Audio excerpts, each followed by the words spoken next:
How to make her like me, mother. If Yufu wasn't some random girl from the wilderness and was actually from an influential family, would still hate her as much? Su Yunyan lay in bed with her clothes partially removed, revealing the snow-white skin of her shoulder and arm. The purple mark on her skin looked particularly ferocious. A pair of hands covered in ointment moved towards the injury and applied it with force. The pain was so much that she almost wanted to leap up. Mother, be gentle. It hurts. Madame Su was seated next to the bed. She was personally taking care of applying the ointment and let out a sigh. Just bear with it a little. If it isn't applied with a bit of force, your injury will heal slower. You are a girl. You also don't hope to have any noticeable bruises on your body, right? Everyone loved beauty, much less someone like the great young Miss Su Yunyan. She gritted her teeth, closed her eyes, and nodded. Compared to this pain, beauty was obviously more important. When the ointment was finally done being applied, Madame Su handed it to a maidservant, then said to Su Yunyan, "What did you say earlier? What influential family is Yufu from?" "Huh, that's not it. It's not some family. I was just asking. Mother, what do you think?" Su Yunyan allowed a maidservant to dress her while looking at Madame Su with a look of anticipation. She was waiting for an answer. That's impossible. Not to mention some influential family, but even if she was from some common wealthy family, it's impossible that they would allow their daughter to go to someone else's home to be an adopted daughter. If not for the family being unable to afford for her to eat, how could they possibly do something like this? Her words were well-reasoned. But what? Madame Su felt that there was something a little off about her for the past few days. In the beginning, Su Yunyan would clearly talk to her about how much she hated Yufu and things of that nature. But why had she suddenly changed her tune? But those clothes were physical evidence. There was also the gold and silver that Yufu had mentioned. She had verified that it was real. She did indeed have status and did not care about money. She was not someone with ulterior motives as they had initially believed. Thinking some more, she did not end up saying it out loud. She just let out a sigh. "It's nothing. I was just asking. Mother, don't take it too seriously." The days were getting cold. The bamboo forest surrounding the small path from the western wing to the main hall was as verdant as usual. After Gu Shubai finished paying his respects in the main hall, he subconsciously headed toward the western wing. Yufu liked to leave the front and back doors of her room open while she was in the back hallway. This was the case whether she was looking at the pond, playing with her white puppy, Pangjio, or training with her needles. He was worried that Yufu's habits had not changed, and she would be susceptible to catching a cold. As a result, he went to remind the people taking care of her, who knew that he would not see Yufu in the western wing. It was Yao Lan who came out to greet him, pointing towards the back. "Yufu is in the backyard?" Young Miss said that she wanted to enjoy the silence on her own. "Eldest young sir absolutely must not reveal that I told you." Gu Shubai heard this and immediately knew that things were not good. Yufu liked liveliness. When things were fine, she would chat and laugh with her maidservants, kick jianzi, or fiddle with string figures.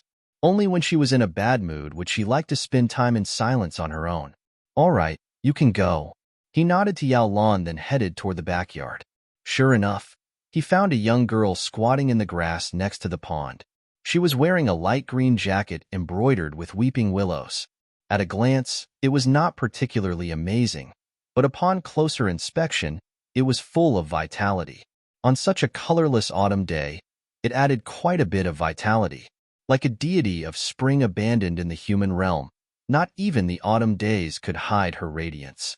As for the present, the little deity was currently digging at the mud. She held a small twig in her hand and was mindlessly prodding the ground.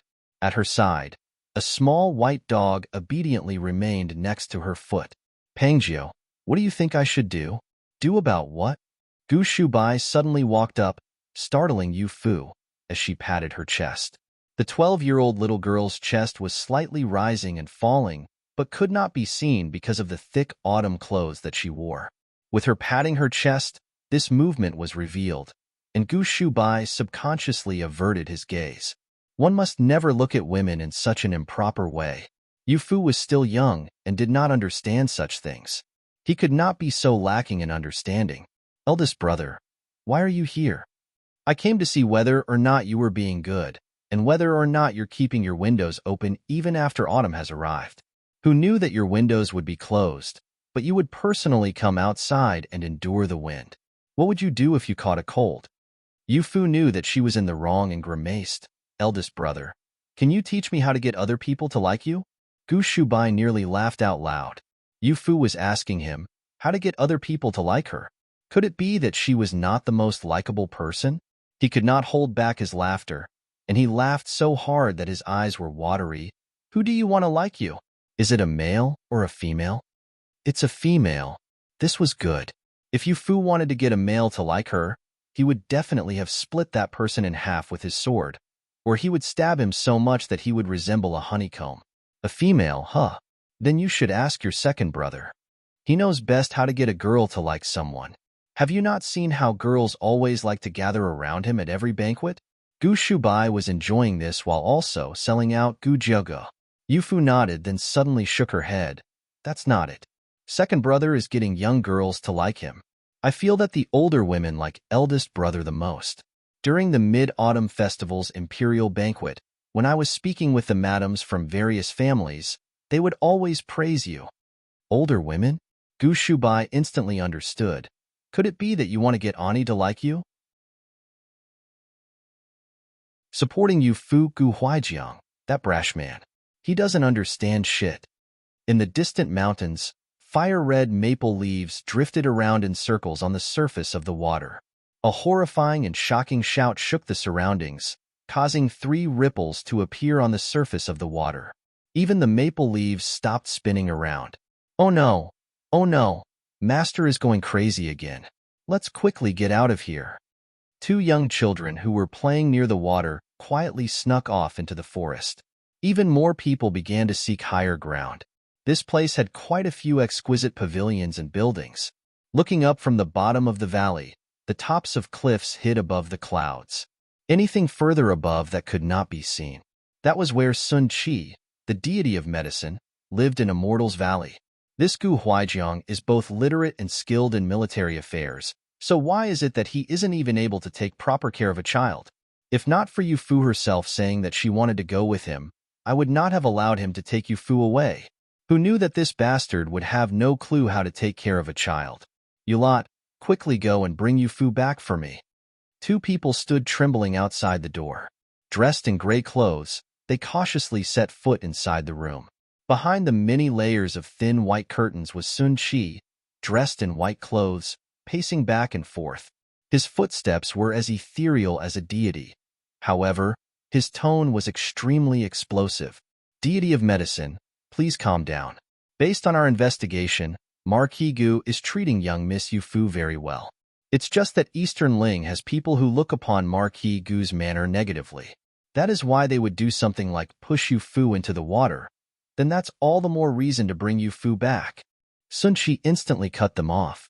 Thinking about how Yu Fu was suffering while with someone else, he felt extremely miserable.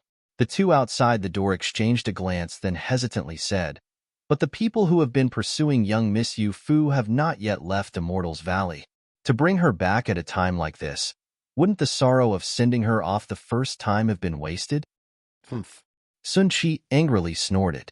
With the many curtains muffling this sound, it sounded much calmer. All right, then don't bring her back for now. But we must not allow Yu Fu to suffer in Eastern Ling. Go and fetch Kuan Wushang. Have him personally go to Eastern Ling to support Yu Fu. In Marquis Gu's manner, Yu Fu spent quite a few days thinking before coming up with a method for getting Madame Su to like her. Ani, quickly come and taste the dumplings. The days were gradually getting colder. All of the windows in the room were closed, and it would be time to start burning charcoal for warmth after a few more days. Madame Su looked outside through a window at the gray sky, as feelings of loneliness filled her heart. Suddenly, she heard the voice of Gu Wenqing and the others. The maidservants had also become lively, but she could not tell what they were saying. She stood up in shock, wanting to see what exactly had happened. There, she saw Gu Wenqing personally carrying a stove over. There were even some small pots simmering on it.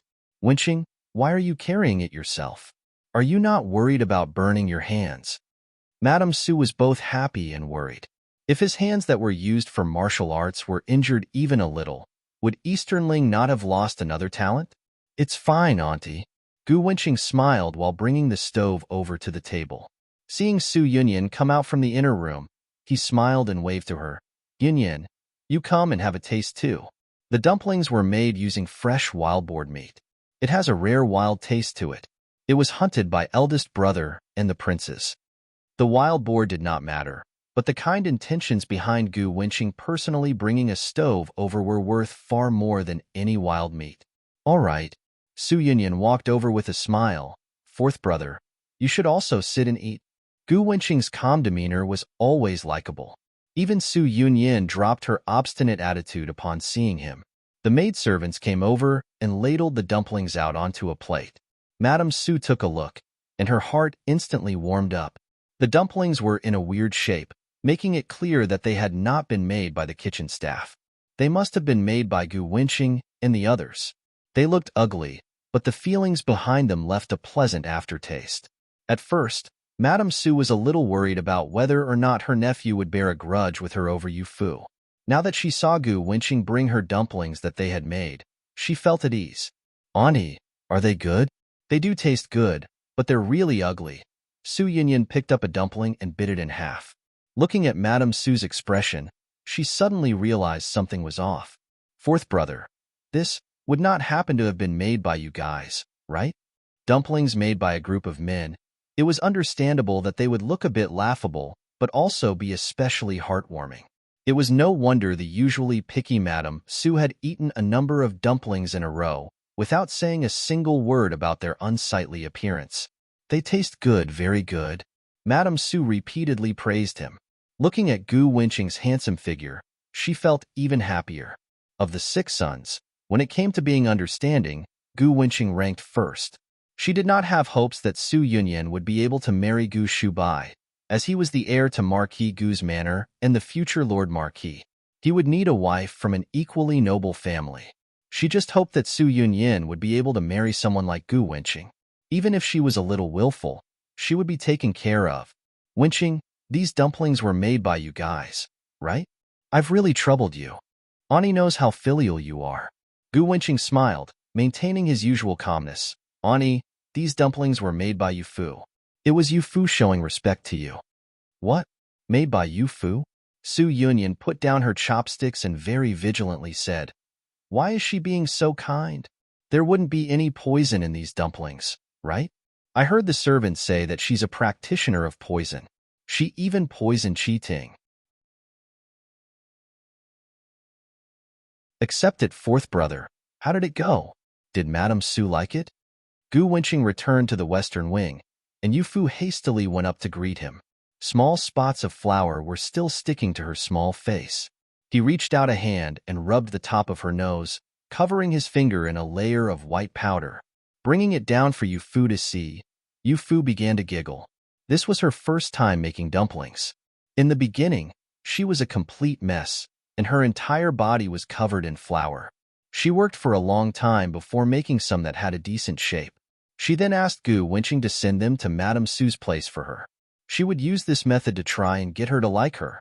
Hearing Yu Fu laugh, Gu Wenqing also laughed. She did. Auntie really liked them. Really? Yu Fu leaped with joy. As Gu Wenqing smiled, his eyes gradually began to dim. He did not reveal the whole truth. Madame Su's initial assessment was that she liked it. After knowing that they had been made by Yu Fu, she actually declined to eat any more. On the surface, she was polite and said that Yu Fu had been considerate. Her eyes had a distant look. It seemed that this method was not too effective. He needed to help Yu Fu come up with other ideas. A few days later, Madame Su went to see Gu Huaijiang. She saw that he was soaking his feet, and there was a sweet smell in the room. Why have you decided to soak your feet in the middle of the day? This smell is quite nice. The two of them were roughly the same age, and they were siblings born from the same parents. Thus there was no need to avoid such topics. Gu Huaijiang continued to remain seated and said, Eldest sister, please sit. I'll be done in a moment. I'm not soaking my feet. I have some old injuries, and Yu Fu has prescribed me some medicine to keep the cold away. So it was for the sake of staving off the cold. Madame Su could not help but take a couple extra looks. Gu Huaijiang had a sudden realization. Madame Su was someone who was quite afraid of the cold. How about you also have Yu Fu prepare some for you? Adjusting the medicine based on the person would be a little more effective. Hearing Yu Fu get brought up, Madame Su subconsciously shook her head. I know that she is a disciple of the deity of medicine, but I heard that she is a practitioner of poison, nor a practitioner of medicine. The medicine that she prepares, Madame Su hesitated for a moment, reaching a hand out towards the basin that Gu Huaijiang was soaking his feet in. She wanted to take out a bit of the medicine to see what exactly it was. Gu Huaijiang suddenly raised his head and smiled honestly. Eldest sister really is smart. This is indeed poison. The outreached hand was quickly pulled back. Madame Su subconsciously wiped her hand with a handkerchief. It was fortunate that she did not come into contact with the medicine and only touched a bit of the water. She's actually using poisonous herbs to fend off the cold? And you believe her? She was so frightened that she wanted to pull Gu Huaijiang's feet out, but the latter waved his hand and did not allow her to get close. He then pulled his feet out and dried off his feet. Yu Fu had said that he should soak his feet for a quarter of an hour, and it had just reached that time. Eldest sister, don't you think that I look perfectly fine?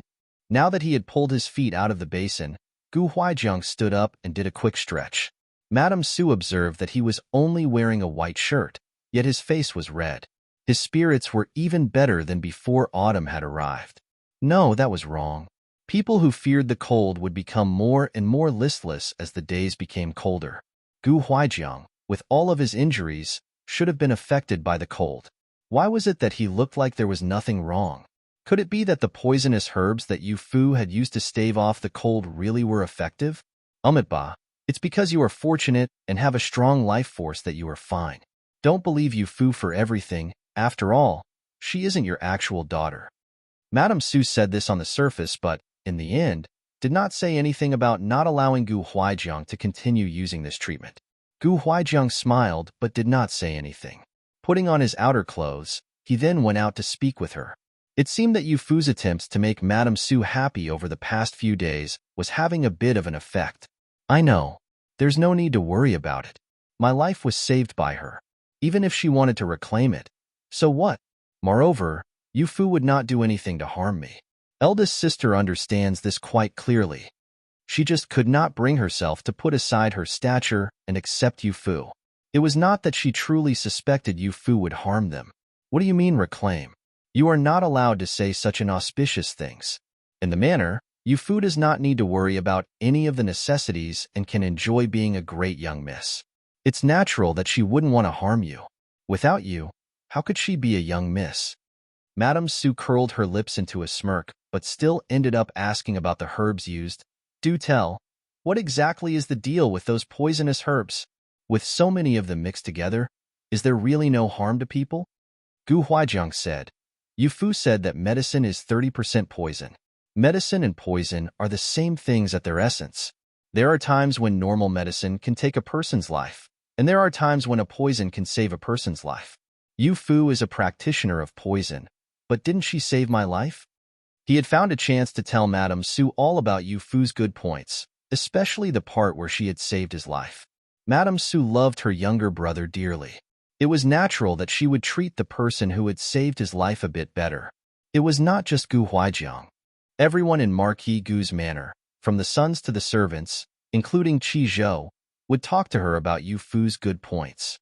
They even said that Qi Ting being chased away could only be blamed on herself. Yu Fu had already been very tolerant of her. What sort of situation was this? Madame Su snorted, not knowing how to handle this bit of information. Either way, everything that Yu Fu says is correct. Don't think that I can't tell that you guys have been spending the past few days trying to work with her to curry favor with me. Isn't that right? I won't fall for it. She said this, then stood up. Gu Huaijiang could not stop her. He just waved to Qi Zhou. Quickly go and send the medicine that Yu Fu prepared to Madame Gu. Tell her to soak every day for a quarter of an hour. I'll go immediately. Madame Su had already left the courtyard. Seeing Qi Zhou rush out to give her the medicine, she hesitated and looked at it for a while before turning around and leaving. Mother Su, go ahead and accept it. Without even turning her head, she instructed the old woman following her. Princess of Western Kuan? Part 1. Returning from court on this day, Gu Huaijiang brought with him some shocking news. What? A special envoy from Western Kuan will be coming? It had only been half a year since the most recent battle between Western Kuan and Eastern Ling. Yet Western Kuan was actually sending a special envoy to act friendly. This really was so shameless. Which of the battles was not initiated as a result of Western Kuan's provocation? Which of the times did not start with them aggressing on our Eastern Ling's land? Now, they have the face to come and act friendly. Shit. Gui spoke bluntly and unceremoniously described Western Kuan as bandits. Gu Huaijiang glanced at him, but did not refute what he had said. He just shook his head. His Majesty has already agreed to this, and he even wishes to warmly welcome the special envoy. When the special envoy from Western Kuan comes, they are not coming as an enemy country. Instead, they are coming as a friendly country. Do you understand? As members of Eastern Ling's top general's family, it was natural that they understood the difference between an enemy country and a friendly country. Gu Shubai said, "Father, don't worry. As long as the special envoy from Western Kuan doesn't make any strange moves, we will definitely treat them respectfully. We won't damage relations between the two countries." Gu Huaijiang nodded, then suddenly heard Yu Fu ask, "Head General, what sort of person is coming as the special envoy?" What sort of person? Could it be that Yu Fu, a little girl, would know someone from Western Kuan's court? Everyone looked at her, and Yu Fu was in a daze. She did not think that her identity would be suspected. She grinned and said, "I was meaning to say, is the person coming a princess or a prince?" Everyone's inquisitive looks instantly began to dissipate as they began to smile. So Yu Fu was worried about this? What, are you worried that if the special envoy is a princess, your sixth brother will be stolen away to be her husband? Gui had a stupid look on his face while moving to Yu Fu's side. In a contentious tone, he said, "I knew that our little Yu Fu loved her sixth brother the most." Before he could finish speaking, Gu Xiang dragged him back. "It's not a princess, nor is it a prince." The two countries had previously been enemies. No matter how brave the Kuan ruler might be, he would not dare to send his own children. The one coming is just a normal second-rank official. "I don't know their name," Gu Huaijiang said while glancing at Gui, warning him to pay attention to the difference between males and females. Don't go getting close to Yu Fu for no good reason. So it was just an unknown official. Then Yu Fu could be at ease. She let out a faint sigh of relief, and everyone present suddenly stiffened up. They all had exceptional martial arts ability. They were also sitting so close that everyone could hear Yu Fu's breathing. It seemed that she was quite nervous about Western Kuan's choice for their special envoy. Upon hearing that it was an unknown official, she seemed to relax. Wait, she definitely knew the imperial family of Western Kuan. Could it be that Yu Fu was a descendant of a high-ranking official from Western Kuan? Gu Shubai also recalled what Yao Lan had said to Qi Ting. She had said that Yu Fu's status could only be rivaled by Princess Danyang. Could it be that she was Western Kuan's princess? This sort of speculation caused Gu Shubai to frown. The room fell silent for a while, but before Yu Fu could react, everyone mysteriously continued their previous conversation. "You know, I don't feel that Western Kuan is really that shameless. To the people of Western Kuan, the expansion of their territory is a good thing. Our Eastern Ling's territory is fertile, so the people of Western Kuan can't be blamed for wanting it." The one who had insulted Western Kuan the most earlier was Gui. Now, Gui was also the one saying the most nice things for Western Kuan. Gu Jiugu said, "That's right. The two countries have different customs. It's natural that they would have different ways of doing things. Our Eastern Ling observes Confucian ideals and treats people with kindness. It never aggresses other countries. Western Kuan has more liberal customs. Even women can set foot on the battlefield.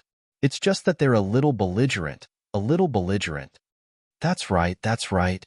Gu Wenqing glanced at Yu Fu and also said something nice about Western Kuan. Yu Fu was completely confused. "Sixth brother, weren't you someone who hated Western Kuan the most?" Head General was even affected by a poison arrow shot by someone from Western Kuan. "Why are you saying that they can't be blamed?"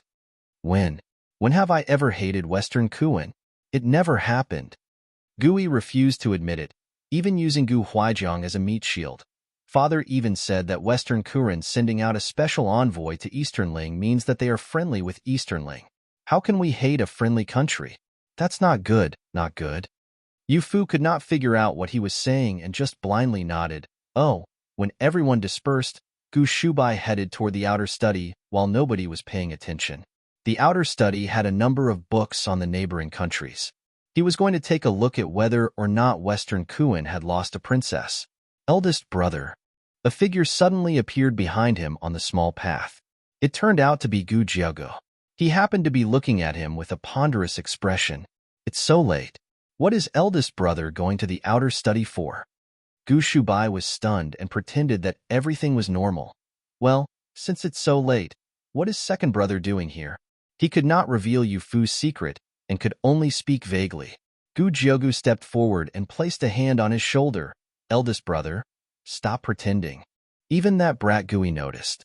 Do you think I can't tell? It's very likely that Yu Fu is someone from Western Kuan. Based on her academic level and habits, it's even possible that she's a child of a prominent family. Child of a prominent family?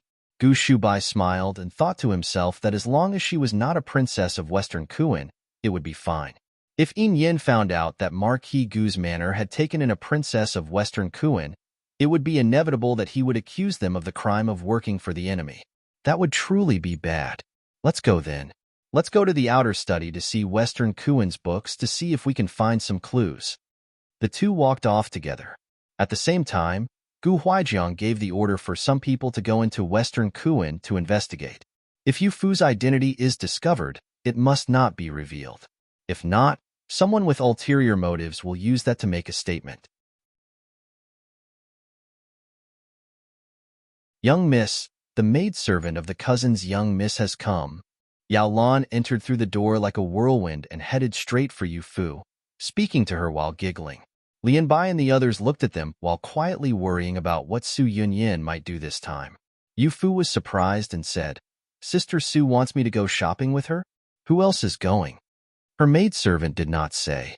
Young Miss, Lord Marquis said that you need to pay attention to your safety. If it's not necessary, avoid going outside. With so many people wandering around in the streets, how about not going? Yao Lan mumbled, but Yu Fu understood. In truth, she did really wanted to go out and play. The reason that she even mentioned stopping her was that she herself did not want to go out with Sue. Then go and ask Head General. If he agrees to it, I will bring you guys out to play. How about it? Yu Fu smiled and turned to look at Lian Zhu, Lian Bai, and the others. The two older maidservants could not hold back and began to smile. Yin Ling and Yin Shui, the two younger maidservants, were even more excited. You guys, keep it down a little, or the roof might collapse. Auntie Li entered behind them and deliberately put on a mean look to lecture Yin Lin and Yin Shui, and the two immediately fell silent. Forget it, forget it. I know that you guys have gotten used to being restrained while in the manor. If Lord Marquis agrees, it would be fine if you accompanied the young miss out to play. Seeing the two of them shrink back like frightened rabbits, Auntie Li could not stop the corners of her lips from curling into a smile. Yu Fu quickly sent a maidservant to ask Gu Huaijiang. They had obtained his approval, but they would need to bring some older brothers to provide them with security. Sending another group to ask around, Gu Xiang and Gu Yi had been kept back by Teacher Lin, while Gu Wenqing was with Madame Su as a guest. Then we'll have to ask eldest brother and second brother to go out with us. Third brother will most likely be training. He doesn't like busy places, so I don't know if he would want to go out with us. When Su Yunyin arrived at the entrance of the manor with her two maidservants, Gu Shubai and Gu Jiagu were already there. Even Gu Hanamo was there. What caused her to do a double take was that Yu Fu had brought a total of 5 maidservants. What a grand occasion. She immediately felt displeased and stepped forward while waving her handkerchief. Why are you bringing so many maidservants out with you? Bringing so many people with you is really conspicuous. If you want to feel mighty, do it in the manor. Don't go out to cause trouble. If not for the fact that they were the only 2 young girls in the manor, she would not want to go out with Yu Fu. In addition to this, Madame Su was using Yu Fu's poisonous herbs to fend off the cold. She said that they were very effective, and that was why she had changed her mind on Yu Fu and wanted them to go out together. Who knew that she would actually bring out such a grand parade? Comparatively, she looked quite shabby for only having two maidservants behind her. Lien Zhu and Lien Bai quickly hid their smiles upon hearing this. Standing there, they felt that neither advancing nor retreating were correct. "Young miss, how about we don't go? Just bringing Yao Lan will be fine," Lien Bai spoke in a small voice. "Sister Su has misunderstood. It's not to appear mighty. Having 3 brothers here is truly mighty. Lien Zhu and the others don't have much time to go out after taking care of me. They're finally getting a rare chance to go out and play. That's why I wanted to bring them out to relieve their boredom. If Sister Su doesn't like that, I will have them follow at a distance." Following at a distance was also fine. Lien Zhu and the others would be able to go out and be able to play to their heart's content. They would not need to take care of them. Su Yunyan begrudgingly agreed, then looked at Gu Shubai and came up with a wicked idea. "Eldest brother, let's go." She extended a hand to Gu Shubai and stole the way that only Yu Fu called him. Yu Fu was stunned, as a pair of large and warm hands wrapped around her hand, carefully protecting it in his palm. Gu Shubai held Yu Fu's hand and indifferently said to Su Yunyan, "You should call me cousin. Also, boys and girls should not get too close." After saying this, he did not wait for her to reply and just started walking out with Yu Fu in tow. Su Yunyan was frozen in place and only managed to recover after a long while, shouting at their backs, "Then is Yu Fu not a girl?" Arriving at the corner, they found a crowd of people gathered around in a circle. The sound of a beating drum could be heard coming from the middle. Out of curiosity, they stepped forward and found a father and son duo putting on a performance. Their performance was particularly interesting. It was snake taming. They initially thought that the 2 girls would be afraid, but who knew that Su Yunyan would be brave enough to want to watch such a thing? Yu Fu also seemed to be accustomed to seeing such a thing, as she did not have much of a reaction. Since the 2 girls were not afraid, they would just watch for a while. To the guests passing by, "Don't miss it. This venomous snake is one that I caught in Shenangjia. It's matchlessly venomous." The man performing the snake taming saw that there were more and more people gathering around, and there was no shortage of those with money to spare. He quickly had his young son bring out the treasure that was hidden at the bottom of the chest. The pale youth was a little hesitant. Having been glared at by his father, he could only obediently go and fetch the large snake. Wow, it's a large cobra. A large black snake wriggled its way out of the hemp bag. It was a snake with a head that expanded. It was as thick as a person's wrist. Who knew who had begun screaming, as everyone hastily took a step back. A cobra, it was a venomous snake that was rumored to be able to kill anyone with a single bite. The crowd hastily retreated. With her small frame, Yu Fu was nearly knocked over, but Gu Shubai and Gu Jiegu both came to help her. Su Yunyan was also caught off guard, being pushed around, but Gu Hanemo saw this and slightly raised an eyebrow. He hesitated about whether or not to help her. He should forget it, right? Letting her suffer a fall would also be good. Who told her to always bully Yu Fu? With a thud, Su Yunyan fell to the ground. The snake heard a strange sound from the bag and suddenly raised itself up before flying straight at Su Yunyan. Little Senior Disciple, Part 3. After Su Yunyan looked up and came face to face with a cobra that was taking in the situation, she let out a loud shriek.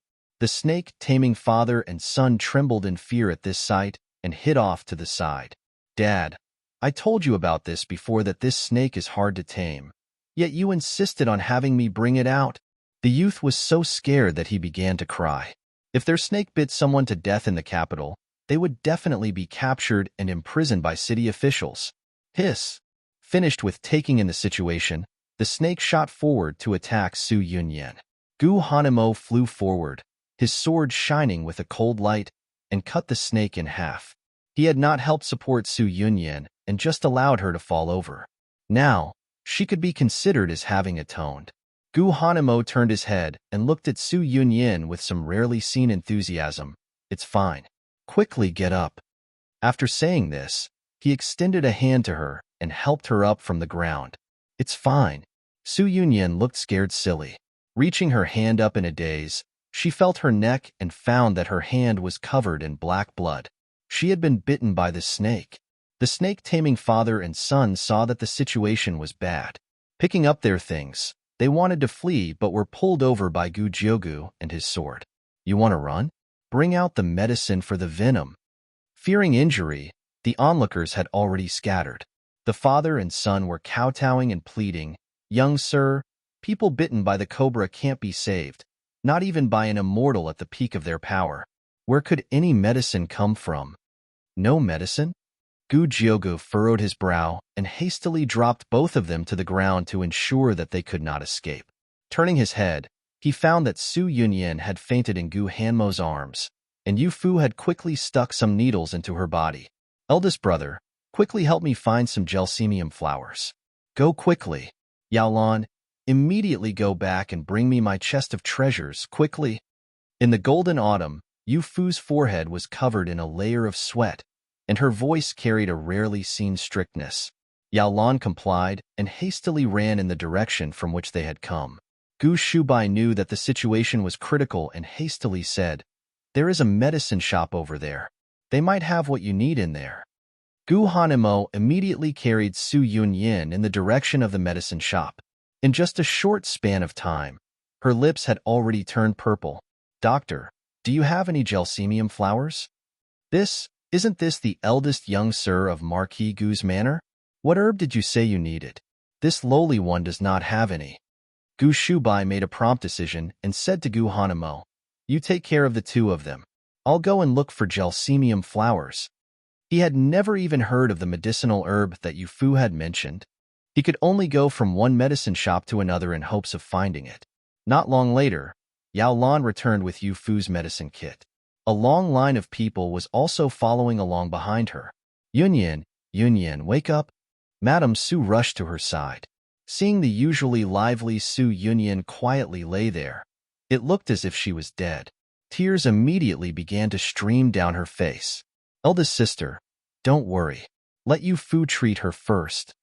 Nobody dared to ask Madame Su to move away.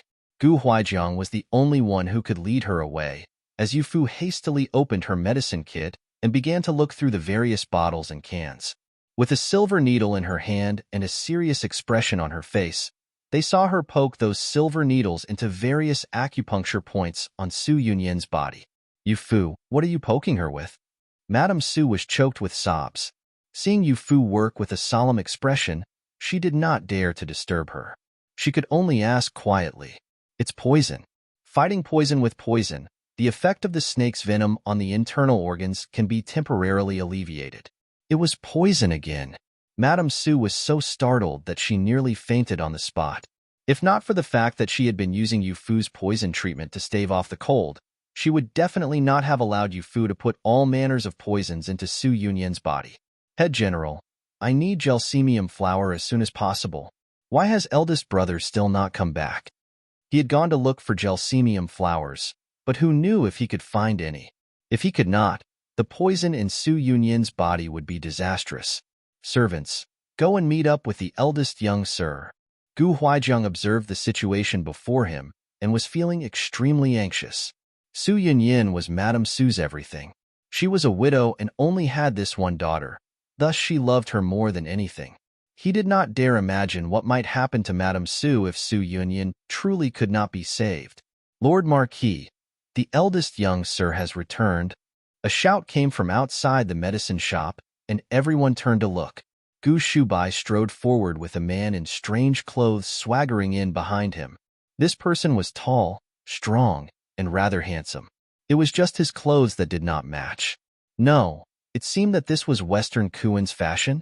Who was it that was bitten by a snake and needs gelsemium flowers? The man spoke slowly, but his tone showed that he took delight in the misfortune of others. It was clear that he was in dire need of a spanking. Why had Gu Shubai brought this sort of person back? He immediately saw a young girl seated next to the sofa wearing a small red jacket with a round embroidery that left a bit of her snow-white neck exposed. She was currently performing acupuncture for the girl laying on the sofa who had been bitten by a snake. She was young, but her technique was great. Even through clothing, she did not miss a single acupuncture point. To her side was a strange medicine kit. Based on the smell coming from the kit, The kit was filled with exceptional poisons. Yes, these were nice things. On this entire continent, there were not many little girls on this level. At any rate, he had only ever seen one. That person also happened to be an Easternling. Hold on. Was it not this little girl in front of him? The man who delighted in the misfortune of others immediately became respectful and cautious, tentatively calling out, "Little senior disciple." Seventh Prince of Western Kuan-Yu, Fu heard this familiar voice and turned her head, the silver needle in her hand coming to a stop. The serious expression on the beautiful little girl's face gave him quite a fright. Little Seventh? Yu Fu knew this guy? Everyone could not help but begin to re-evaluate him, as Gu Shubai said. The special envoy from Western Kuan arrived in the capital today. While I was searching for the gelsemium flowers, I happened to run into him. He said that he had some, thus I brought him over. Gu Shubai was also unclear about his background and only knew that he was one of the special envoys. At the time, he was in a rush and did not think about it too much. Carefully looking at him now, he found that the person before him was wearing unusual clothes and had a loud presence. He did not seem like an ordinary envoy. He actually knew Yu Fu and referred to her as little senior disciple. Everyone was confused, not knowing why a man in his 20s would call Yu Fu, a 12-year-old little girl senior disciple. You have gelsemium flowers, correct? Quickly bring it out. Yu Fu's tone was very conversational, but it also carried a commanding quality. It was as if she was ordering around her own maidservant. No, she always treated Lian Zhu, Lian Bai, and the others very warmly. There was never a commanding tone. Who exactly was this man? Focused on saving a life, Yu Fu did not have any desire to chat with him, nor did she think that she needed to explain things to everyone else. She just coolly extended a hand to request the items. Sure enough, the man obediently pulled out the gelsemium flower from his sleeve.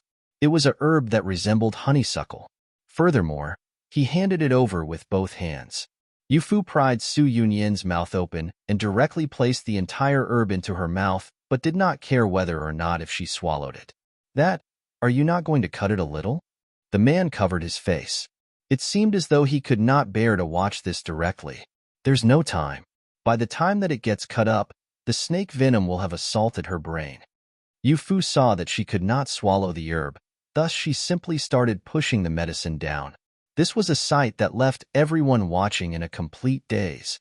Apparently, medicine could be taken like this too. TSK, what a wicked person. A gelsemium flower the size of a fingernail is enough to poison Shunnong to death, yet you actually placed an entire clump of it into her mouth. The man was still happy to delight in the misfortune of others. What did you say? What is this about poisoning Shunnong to death? Madame Su looked at him in complete shock. Was this gelsemium flower not meant to counteract the snake venom? How could it poison a person to death? The man looked over. There were tears still lingering on Madame Su's face. He then looked over at the girl laying on the bed. Although Yu Fu had pried open her mouth to shove in some medicine, he could still notice the similarities between the two. This one would be the patient's mother, right? The man's tone changed and suddenly became serious. Did you not know? This gelsemium flower is also known as heartbreak herb. Legend has it that Shunnong was tasting all manners of herbs. At the very end, Shunnong saw a yellow flower in bloom. He ate a petal and died after his organs failed. This sort of herb was the heartbreak herb. Madame Su's eyes rolled back and immediately fainted. Everyone hastily rushed to her side, and Gu Huaijiang gave this man an unhappy look. This glance caused the man to tremble and become startled. Gu Huaijiang was a god of war on the battlefield. He was the head general of Eastern Ling who had won countless battles. He was also a nightmare for the people of Western Kuan. Rumors said that he was invincible, possessed great skill in martial arts, and no evil could get near him. Even the Kunlun snow was healed without the need for medicine. In the beginning, he actually believed this to be the case. It was only after hearing that Yu Fu was at Gu Huaijiang's side that he finally found out being healed without medicine was bullshit. It was clearly Yu Fu who had treated the poison.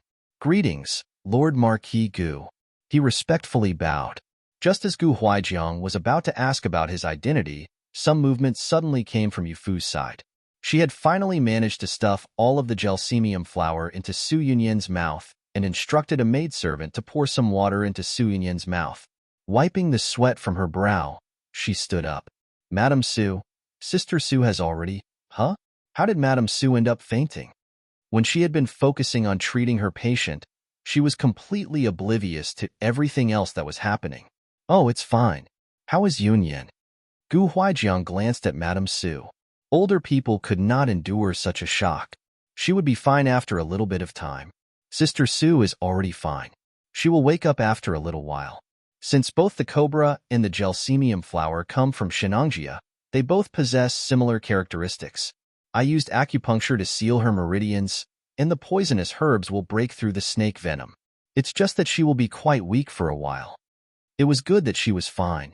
Everyone let out a sigh of relief, especially Gu Hanemo, who had refused to act in a time of need. If Su Yunyan really did end up dying from the snake venom, he would have blamed himself for the rest of his life. He would have always regretted not reaching out to help Su Yunyan. Thinking of this, he gave Yu Fu a sincere look of gratitude. Young miss must be extremely tired, right? Yao Lan stepped forward and used a handkerchief to wipe away the sweat. Every time that Yu Fu did something seriously, she would sweat profusely. Her demeanor would also become extremely serious. Little senior disciple quickly explained to Lord Marquis Gu. I'm too scared. The man shrugged his shoulders and threw up his hands. Being stared at by Gu Huaijiang's imposing gaze, he was afraid that this stare would bore a hole through him. Oh, right. Yu Fu tugged at the man's sleeve and said slightly awkwardly, He is my junior disciple. Would she need to reveal his true identity? Yu Fu's head was hurting from thinking too hard. She knew that the man before her did not have his name listed as part of the special envoy. His status was a little too unique. She was afraid that saying it out loud would cause trouble. My name is Kuan Wushang. I am the 7th prince of Western Kuan. The man did not wait for Yu Fu to finish speaking and introduced himself. After saying this, he even looked at Yu Fu delightedly. Kuan Wushang, the 7th prince of Western Kuan? Gu Shubai's heart skipped a beat, as he thought to himself that things were not good. Yu Fu knew the 7th prince of Western Kuan. Could it be that she really was a princess of Western Kuan? Life-saving benefactor, he is older than me, but I have seniority over him. After returning to Marquis Gu's manor and ensuring that Su Yunyan's condition had stabilized, everyone began to ask about Kuan Wushang. Yu Fu spoke earnestly and with a hint of pride. We disciples of Immortals Valley have been learning in the valley from a young age. He only came a few years ago. Master said that the people of Western Kuan came to learn in order to deal with people of Eastern Ling. Master has remained neutral and has not done much to look after students with such intentions. Even if he is the 7th prince of Western Kuan, he is just a lackey in the valley. PFT. Gui nearly spat out a mouthful of tea. Little Yu Fu, your master is truly too interesting. It's no wonder I heard second brother say that you appeared quite mighty in front of the 7th prince. It's a pity that I didn't get to see it.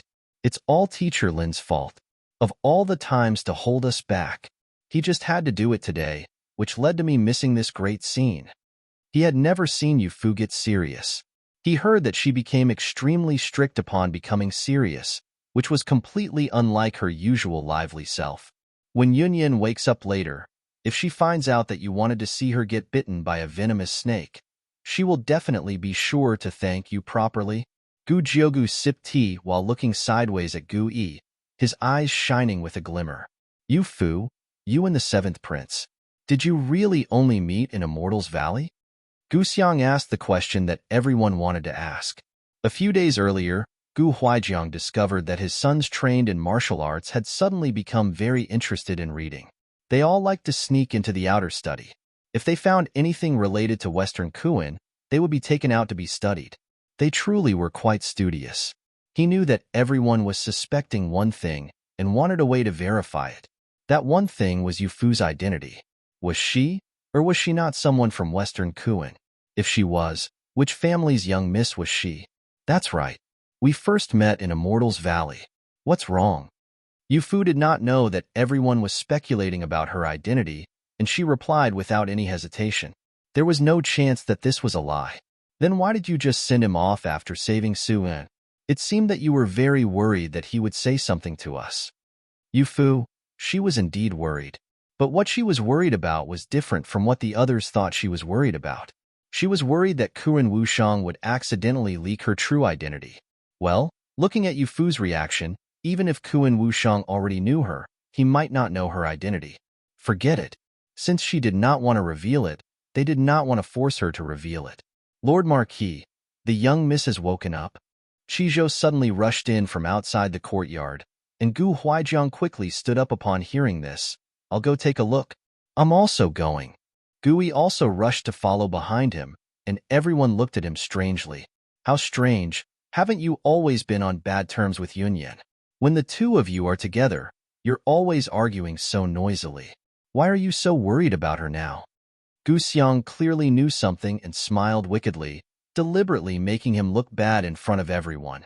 Gui put an embarrassed expression. What are you saying? She is our cousin.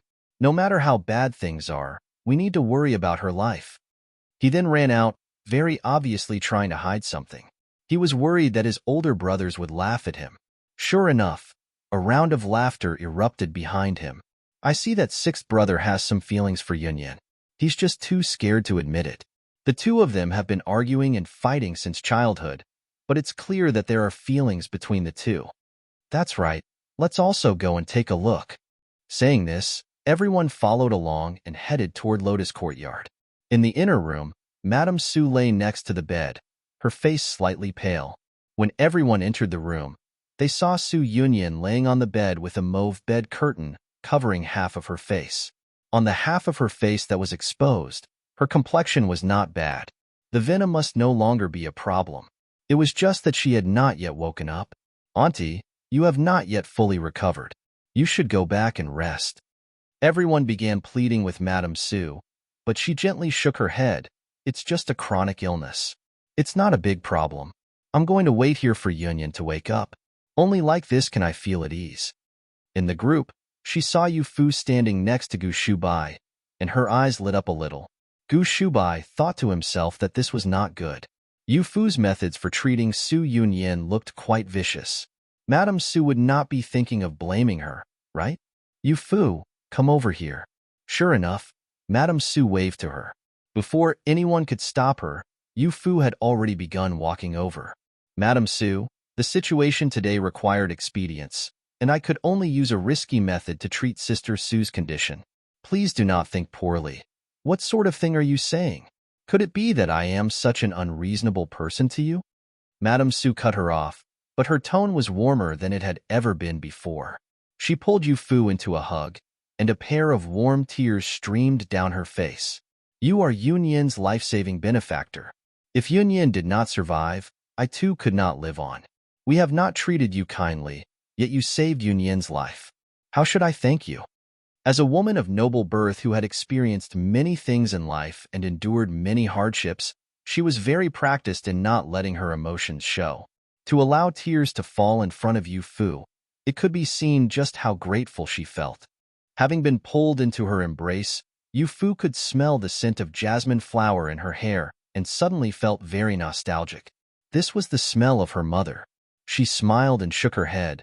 This was something that I should do. Sister Su treated me very well. She was the one who invited me to go out.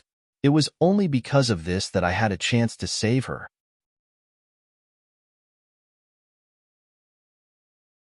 Ever since Su Yunyan recovered, it was as if she had become a totally different person. She began to act solicitous towards Yu Fu. Though the words she said were not great, she did not neglect any of the things that should be done. These are some candied haws that my maidservant went out to buy today. I got bored of them. If you like them, you can have them. Su Yunyan eagerly ran over to the western wing while holding a bundle of round candied haws wrapped in brown paper. But upon seeing Yu Fu, she pretended to be indifferent. Yu Fu just accepted them with a bright smile. The package was full, and Su Yunyan did not like eating snacks from the outside. It was very clear that they had been bought for her. Yu Fu did not expose her. She just smiled and popped one into her mouth. The sweet taste caused her smile to bloom like a flower. It's so sweet. Thank you, Sister Sue. Yu Fu's cheeks were stuffed very full, as she casually asked, "But why are these candied haws all separated? The candied haws that I see being sold on the outside are all sold on a stick. This was not bought out on the streets. I specifically had someone bring a vendor in to make them. I personally watched him make them to ensure their cleanliness. I'll try one too." Su Yunyin originally did not like eating these things, but seeing Yu Fu eat them with such relish, she could not help but pick one up. She did not seem to realize that what she had just said contradicted what she had said previously. Yu Fu could not hold back and secretly laughed. As Gui strode into the room, "What goodies are you eating? You didn't even call me." Upon seeing the red candied haws in the package, he reached out and snatched one, then tossed it into his mouth. He then saw the half-eaten one in Su Yunyin's hand. "Don't you never eat candied haws, saying that the things bought on the streets can't be clean? How did you end up eating them today?" These were definitely not unclean candied haws. Su Yunyin glanced at him sideways. "What does it matter to you? You came just in time.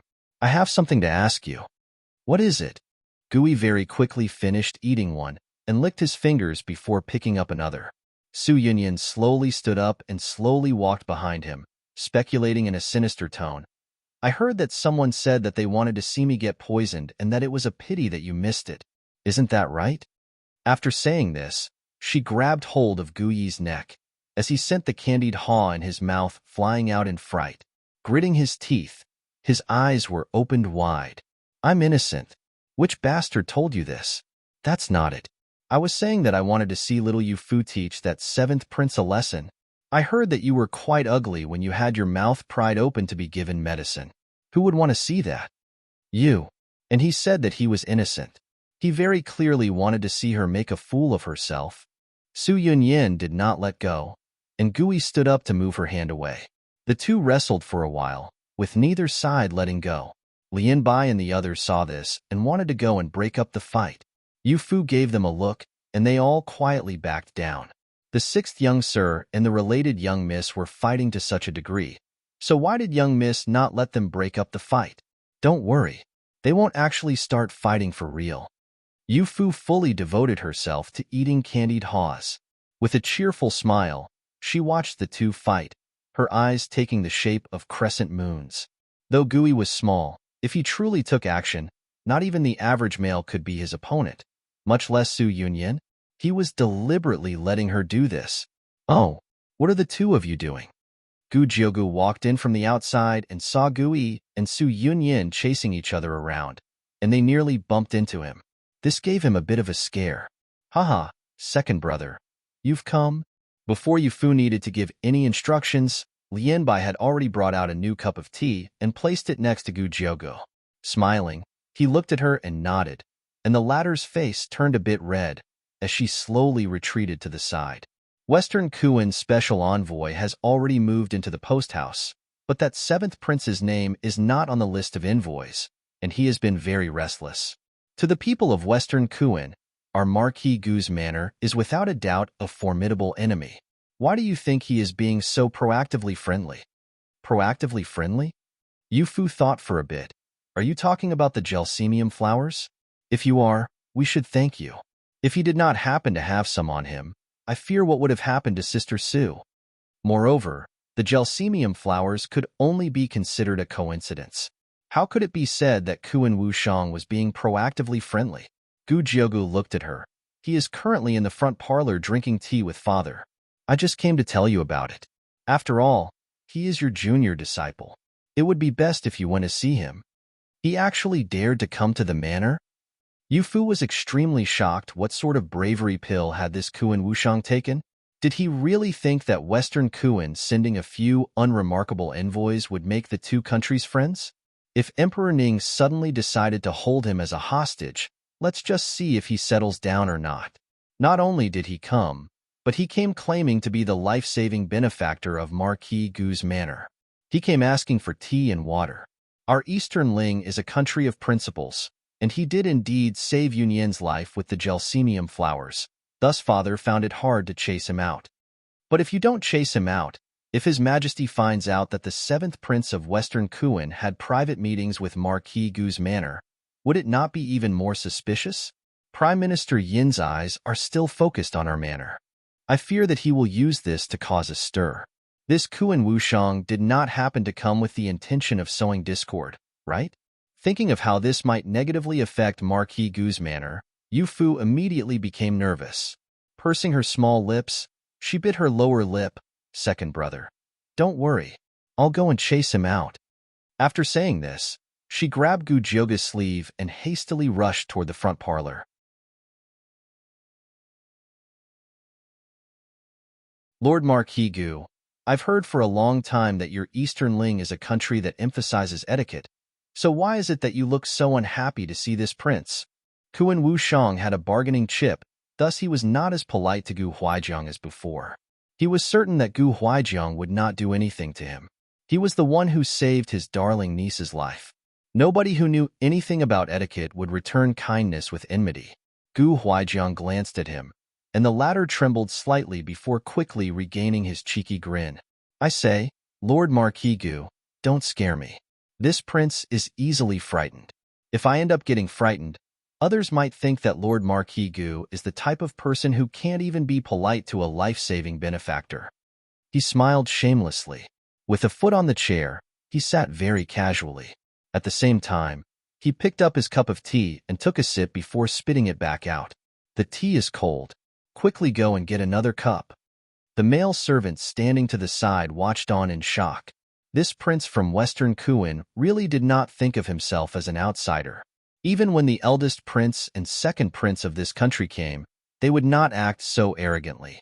Was he not just flaunting the fact that he had saved the related young miss? Considering the contributions, was it not young Miss Yu Fu who put in the most work? He merely provided the herb to treat the venom. Thinking of this, the male servant could not stop himself from wanting to speak up for the injustice that his master was suffering. Gu Huaijiang gave him a look, and he could only obediently retreat to pour more tea. Gu Huaijiang stood up and walked to the door, giving Qi Zhou some instructions. Send someone to the palace to tell His Majesty everything that happened with Kuan Wushang in great detail. There's no need to conceal anything. Ask His Majesty what he thinks about how this prince from Western Kuan should be handled. Understood. I will go immediately. Qi Zhou knew that this was no trivial matter. Thus he rushed to set someone off to the palace on a fast horse. Gu Huaijiang turned around and walked back in. Kuan Wushang had already begun drinking the new cup of tea, saying with a satisfied look, Lord Marquis Gu, I heard that Yu Fu previously saved your life. Thus you treat her like a daughter, giving her good food and drink. Well, now that I've saved young Miss Su's life, how do you plan on repaying me? He really was not at all polite, taking all of the credit for the saving of Su Yunyan's life. Seventh Prince provided gelsemium flower and helped Yu Fu save Yunyan's life.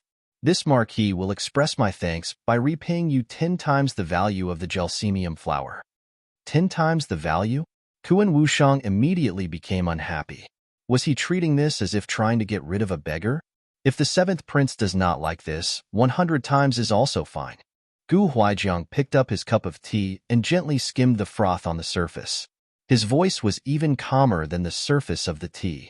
Why is it that Yu Fu gets such good treatment for saving a life, yet I only get repaid with money for saving young Miss Su's life? Was it you who saved Sister Su? The sound of a young girl's rebuke came from outside the door. Yu Fu entered the room and immediately looked toward Kuan Wushang.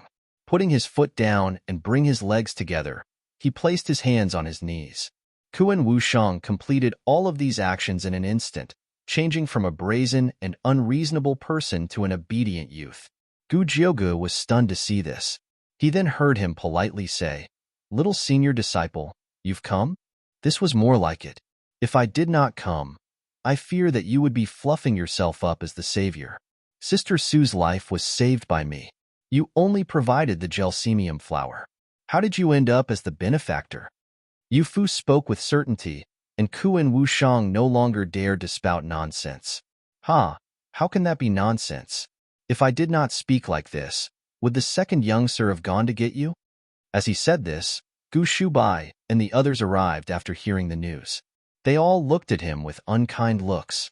Hey, since everyone is gathered, this prince will announce a very important matter.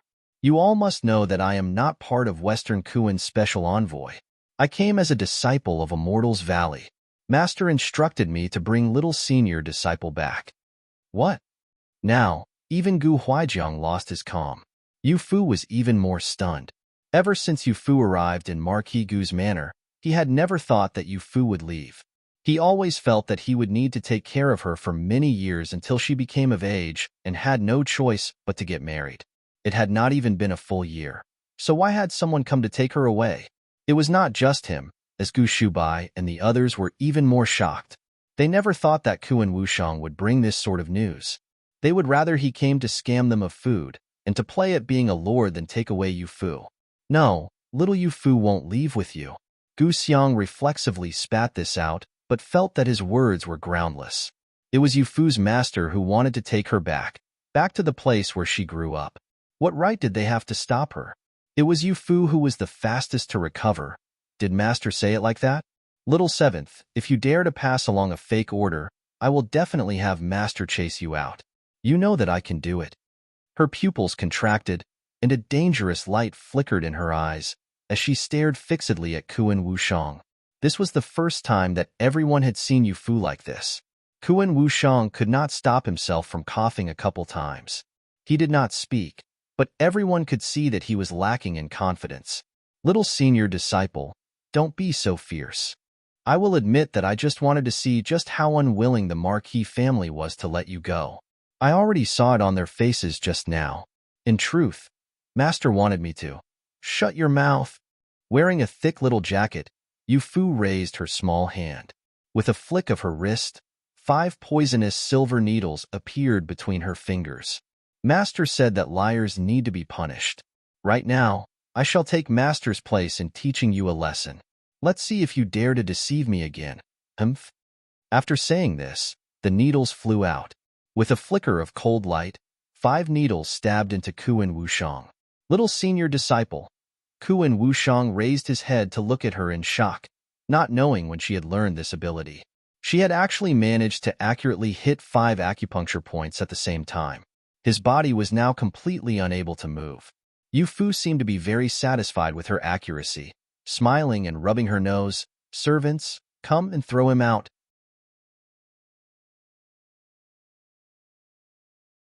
Watching Kuan Wushang's body get tossed out the front gate, Yu Fu's mood finally improved. In truth, her earlier unhappiness was not any less than what Gu Huaijiang and the others experienced. She was also very shocked. She had only been away from Immortal's Valley for half of a year, yet she no longer wanted to return. It might be because this place had many people that she cared about. She turned her head and found that everyone was looking at her in awe. Gu Xiang, Gu Yi, and the others even began to clap. Amazing, little Yu Fu. You're really too amazing. It turned out that she really was extremely strict when dealing with Kuan Wushang. She really did fit the mold of a senior disciple. Su Yunyan looked on in even more shock. She thought that Yu Fu was easy to push around, but it turned out that she was not easy to bully. She simply could not be bothered to argue back. Yu Fu, if I knew sooner that you could reduce a person to that state with just a few needles, I would never have dared to bully you. A cold sweat broke out on Su Yunyan's back. It felt as if she had mistaken a fierce tiger for a small kitten and teased it for a long time. That she managed to survive was a result of her being lucky. Gu Shubai looked at Yu Fu with a smile until she became embarrassed. He's a flippant person. He was the same back in Immortal's Valley, frequently deceiving me. That's why I was a little fierce in dealing with him. Of all the things that he decided to lie to me about, he chose to say that master wanted to take me back. I was so scared. That's why. There was no need to say too much. Everyone understood, because everyone else was also extremely scared upon hearing that. Indeed, he is flippant. It's a good thing that you punished him. After all, he is the 7th prince of Western Kuin. If we were the ones to take action, I fear that Western Kuin would have made use of that to assault our border region once more. Gu Jiuge glanced at Gu Huaijiang. If not for this, father would have chased him out long ago. When the relationship between the two countries was brought up, Yu Fu thought of another matter. Oh right, head general, if His Majesty finds out that he came to Marquis Gu's manor, will he become suspicious? Not too long ago, he had refused a marriage offer from Emperor Ning. If some unclear relations began to surface, it was possible that it would arouse suspicion. Gu Huaijiang said, I already sent someone to ride into the palace and relay the matter regarding Kuan Wushang's appearance to His Majesty. Rather than waiting for others to spread negative speculation, it would be better for me to take the initiative to prove my innocence. His Majesty knows that you are from a mortal's valley. He is also unable to say anything when it comes to interactions between disciples. He had a very thorough understanding of Emperor Ning's thought processes. In such a short span of time, he was actually able to make the decision to send someone into the palace to report. He was such a meticulous person, yet he did not become a manipulative government official. Instead, he chose to shed blood and sweat on the battlefield to protect his family and his country. Gu Huaijiang was truly worthy of admiration. Yu Fu nodded vigorously. I will tell him not to come to the manor in the future. That will be sure to prevent any trouble. If he insists on coming, I will chase him out. Su Yunyan glanced outside while tightening her collar. Yu Fu, he should be fine, right? Just throwing him out like this, nothing will happen, right? After all, he was the one who provided the gelsemium flowers that saved Su Yunyan's life. She did not wish for any harm to come to him. Don't worry. He's also someone trained in poisons. He's all too familiar with my poison needles and will quickly be able to unlock his meridians. Every time that Yu Fu brought up Kuan Wushang, her tone was filled with disgust.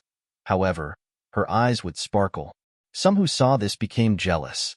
Yu Fu and Kuan Wushang must have known each other for many years, right? She had only known them for half a year. It was as Yu Fu had said, Kuan Wushang was a flippant person. Marquis Gu's manor closed its doors to him, and he did not cause a fuss. Instead, he had someone write a list of grievances. When Gu Huaijiang received it, his hands began to tremble. He wanted to stay at home for a little longer and did not want to rush back to the battlefield. Looking a little more carefully, the list of grievances did not say anything about how Eastern Ling had incurred the wrath of the people and deserved to be attacked, nor did it say anything about the extravagance of Marquis Gu's manor. Instead, it was an accusation of Gu Huaijiang not taking good care of Yu Fu. On a certain day of a certain month of a certain year, Gu Jiegu, Gu Xiang, and Gu Yi took Yu Fu out to sail on the river. After she fell into the water, she was only saved after a quarter of an hour had passed. On a certain day of a certain month of a certain year, Gu Huaijiang gave Yu Fu too many supplements, which caused her to have a nosebleed. On a certain day of a certain month of a certain year, the aunt of Marquis Gu's manor and her daughter made unpleasant faces at Yu Fu, saying that she was a girl from the wilderness. Gu Huaijiang was dripping in a cold sweat after reading it. He always felt that he had not taken good care of Yu Fu. Now, this was quite grand. It had been written down very clearly. Shameful, so shameful. Father, I heard that Kuan Wushang sent someone to deliver something. What was it? Gu Shubai rushed over upon hearing the news. At first, he was worried. After seeing the letter, he did not know whether to laugh or cry. So this prince from Western Kuan didn't come to bring Yu Fu back to Immortal's Valley. Instead, he came to support Yu Fu. It's possible that the deity of medicine is worried that Yu Fu has been wronged here, thus he sent him over. That was from when Yu Fu just arrived at the manor, and we were not familiar with things. Where has there been anything like falling into the water or suffering from nosebleeds recently? Your aunt and Yunyan dote on her even more than we do. Who dares to treat her unfairly? When Gu Huaijiang thought of this, he felt confident to stand up a little straighter. Shubai, do you think that father is really that inept at looking after a daughter? Even the greatest of heroes needed a feeling of approval. In his life, Gu Huaijiang had received a great deal of approval, but he had never been praised when it came to raising Yu Fu. Even that imperial physician's son dared to say to his face that Yu Fu should be invited back with him to recover. Gu Shubai was stumped by his question. It was only after quite some time that he put on an awkward and restrained smile.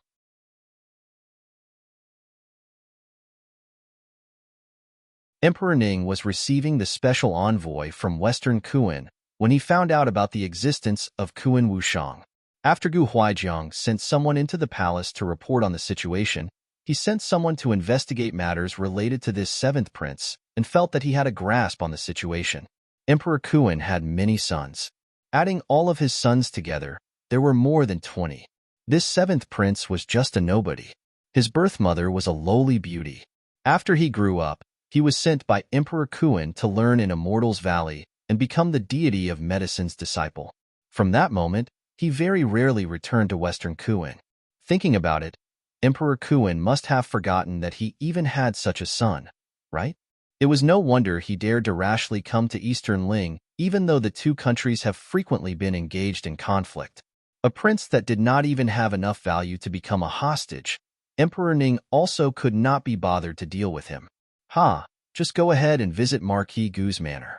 A prince who is often away from Western Kuan, was there any chance that he could become a spy? It seemed that Marquis Gu's manor really did not like him. Apparently, every time he visited, he would be stopped outside. Even if he forced his way in, he would quickly be chased out by Yu Fu. Our Eastern Ling is a country that emphasizes courtesy. Though the seventh prince does not have a high standing, he is still a prince. He should be treated properly. Don't let the people of Western Kuan feel as though we are giving them the cold shoulder, which they might use to start another fight. Emperor Ning specifically called the eldest prince and the second prince and gave them instructions. The two princes exchanged a look and thought to themselves that having princes of this country take care of a prince from Western Kuan was indeed proper, but this might also be a test. What should they do to ensure that it did not look like they were giving them the cold shoulder, while also showing the might of Eastern Ling? This was not an easy task. Father Emperor, don't worry. Son will definitely take good care of Western Kuan's prince and will not let Father Emperor down. The eldest prince respectfully cupped his hands in a salute. The second prince glanced at him with a bit of disdain. When he turned to look back up at the emperor, that previous look had disappeared and been replaced with a gentle, hospitable expression. Father Emperor, don't worry. Son will also take care to learn from eldest brother and the officials. I will not waste this training provided by Father Emperor. Emperor Ning's imperial visage bloomed with joy. Good. Being able to think like this, we are able to feel at ease. You two brothers need to work together. Only like that is it possible to prove my Eastern Ling's might. Got it? The eldest prince modestly said. Son understands and will definitely take good care of teaching second brother and help share Father Emperor's burdens. The word teaching was a little grating to the ear, but Emperor Ning did not hear it while rejoicing. The second prince slightly bit his lower lip. Who would be teaching whom? That was still not clear. Seventh prince, I heard that your Western Kuan's customs focus on bravery. Even girls are able to set foot on the battlefield. Seventh prince, since you have spent a great deal of time in Immortal's Valley, I wonder if you have any interest in archery or riding horses. The eldest prince had invited Kuan Wushang to the martial arts training area to observe the sons of aristocratic families train. Kuan Wushang snorted and casually looked around. Even if it was not everyone, at least 9 and 10 were very skilled in archery. Was this intended to let him observe, or was this meant as a threat? Oh my, this is so boring. I hate these things the most. How can this even compare to drying medicinal herbs? Look at your Eastern Ling's great archers. All of them are tanned to the point of having such oily dark skin. It's so ugly. He flicked his sleeve, as he was not even willing to give the eldest prince any face. He just walked into the corridor to drink some tea. The eldest prince's expression became a little embarrassed. Eldest brother, I told you before that you should not have brought in these people who are proficient in riding and archery. It's immediately clear that they were specifically brought in. Of course, Kuan Wushang could only say that this was boring. The second prince walked up from behind, feeling a little bit delighted in the eldest prince's failure. To show my Eastern Ling's might, this is the only way. Could it be that these people skilled in riding and archery are inferior to the young sirs that second brother brought? That would truly have made us look like fools. He was a ruthless person hidden behind a mask of kindness, subtly mocking the second prince's skill in riding and archery. Having Kuan Wushang feel that eldest brother is embarrassing him might cause even more troubles, no? Western Kuan and Eastern Ling have been fighting year after year, and Father Emperor continues to send Lord Marquis Gu year after year to fight these battles. His control over the army will grow tighter and tighter. Could it be that eldest brother wants to see such a thing? The eldest prince was slightly shocked and gave him a look of warning. Second brother must not spout such nonsense. Lord Marquis Gu has been utterly loyal to the country and fought hard on the battlefield. He has worked hard and made valuable contributions. What control over the army, or whatever? What is wrong with it remaining in his hands? After saying this, he took the first step and headed in Kuan Wushang's direction. It seemed as though he wanted to console him about something. Such hypocrisy. The second prince quietly mumbled behind him. I say, eldest prince, the tea you serve here is really disgusting. It's not even as good as the tea at Marquis Gu's manor. Kuan Wushang pushed the teacup to the side in disdain, raising his legs and resting them directly on the chair across from him. The eldest prince was just about to sit down, but seeing the tip of his foot swaying back and forth and knocking off bits of yellow dirt, he stood up straight once more. It's natural that the tea at the training ground would not be as good as the tea in the palace. All of the tea in Marquis Gu's manor was given to him by Father Emperor. Like the tea in the palace, it's the best of the best. If seventh prince cannot come to like this tea, I will send someone back to the palace to fetch some. Why bother? Kuan Wushang immediately brought his feet back down. He then leaned forward and wiped away the dirt from the chair. Feeling that he could not wipe it clean, he decided to use his sleeve to wipe it. Eldest prince, please sit. The eldest prince slightly furrowed his brow. He seemed to look down on this quite a bit, but he still sat down. How much of a bother is going to the palace? Wouldn't it be better to go directly to Marquis Gu's manor? I recall Marquis Gu's manor also having such a training ground. If we just go to learn directly from the young sirs of Marquis Gu's family, would it not be better? So he just wanted to go to Marquis Gu's manor.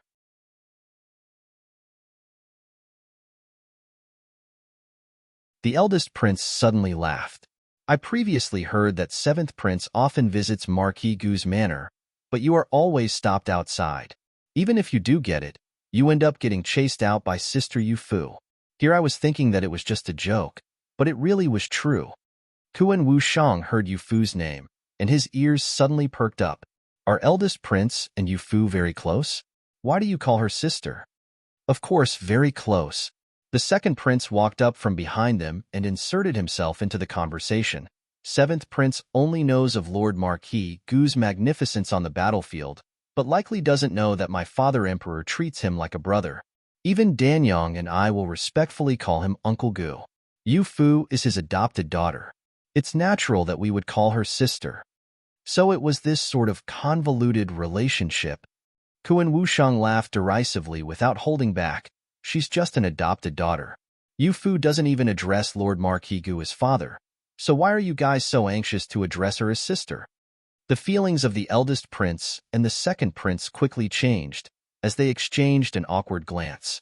This Kuan Wushang really did not think of himself as an outsider, as he had been quite rude on multiple occasions. But this was also good. Dealing with a rude person was far easier than dealing with someone who schemed in silence. I heard that seventh prince must respectfully address Sister Yu Fu as little senior disciple. It's no wonder you don't like us calling her little sister. But even Yu Fu calls me Brother Yizhao. It would not be good for me not to call her by name, right? Brother Yizhao? Kuan Wushang could not help but think a little better of him. The second prince gritted his teeth and thought to himself that the eldest prince really was making use of winning Yu Fu's favor in all kinds of situations. First, he used his favor with Yu Fu to win favor with Marquis Gu's manor. Now, he was using her favor to win favor with Kuan Wushang. So it was like that.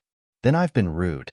Sure enough, the way that Kuan Wushang looked at the eldest prince had changed.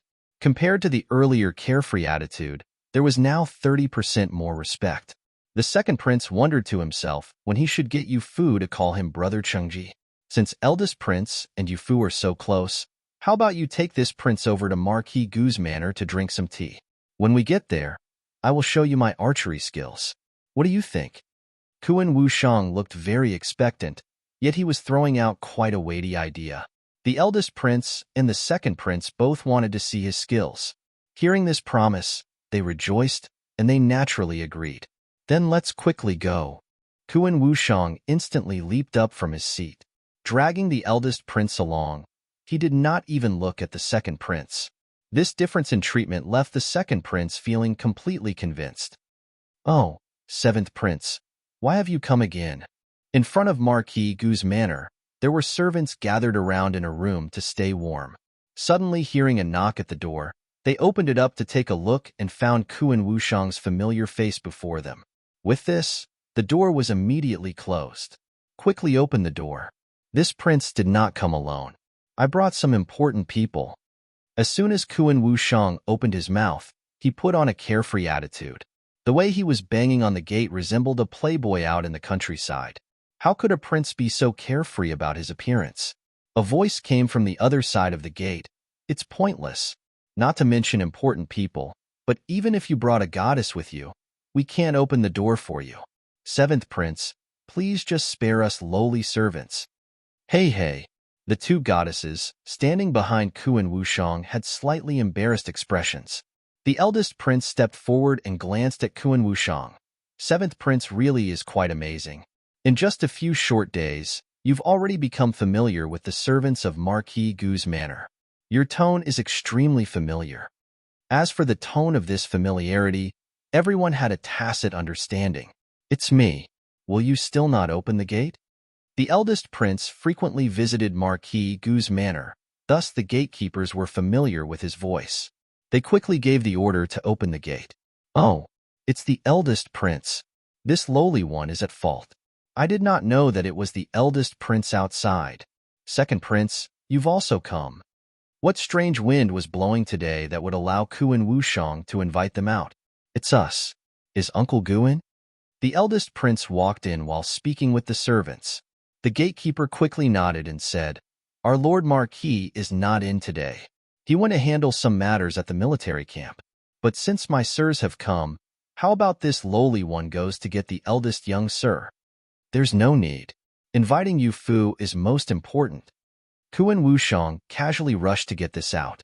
It seemed that he was not at all worried that Yu Fu would chase him out when she got here. The servant that was speaking was startled. Waving his hand, he had someone quickly run to pass along the message. "We will be going to the martial arts training area. Tell your family's eldest young sir later." The second prince very familiarly gave these instructions, and the three headed towards the martial arts training area. The gatekeeper first went to find Gu Shubai, and Gu Shubai sent someone to the western wing to find Yu Fu. The people there said that she had gone to Lotus Courtyard. Madame Su sat on a couch peeling lotus seed hearts. They were lotus seeds that had just been harvested during summer.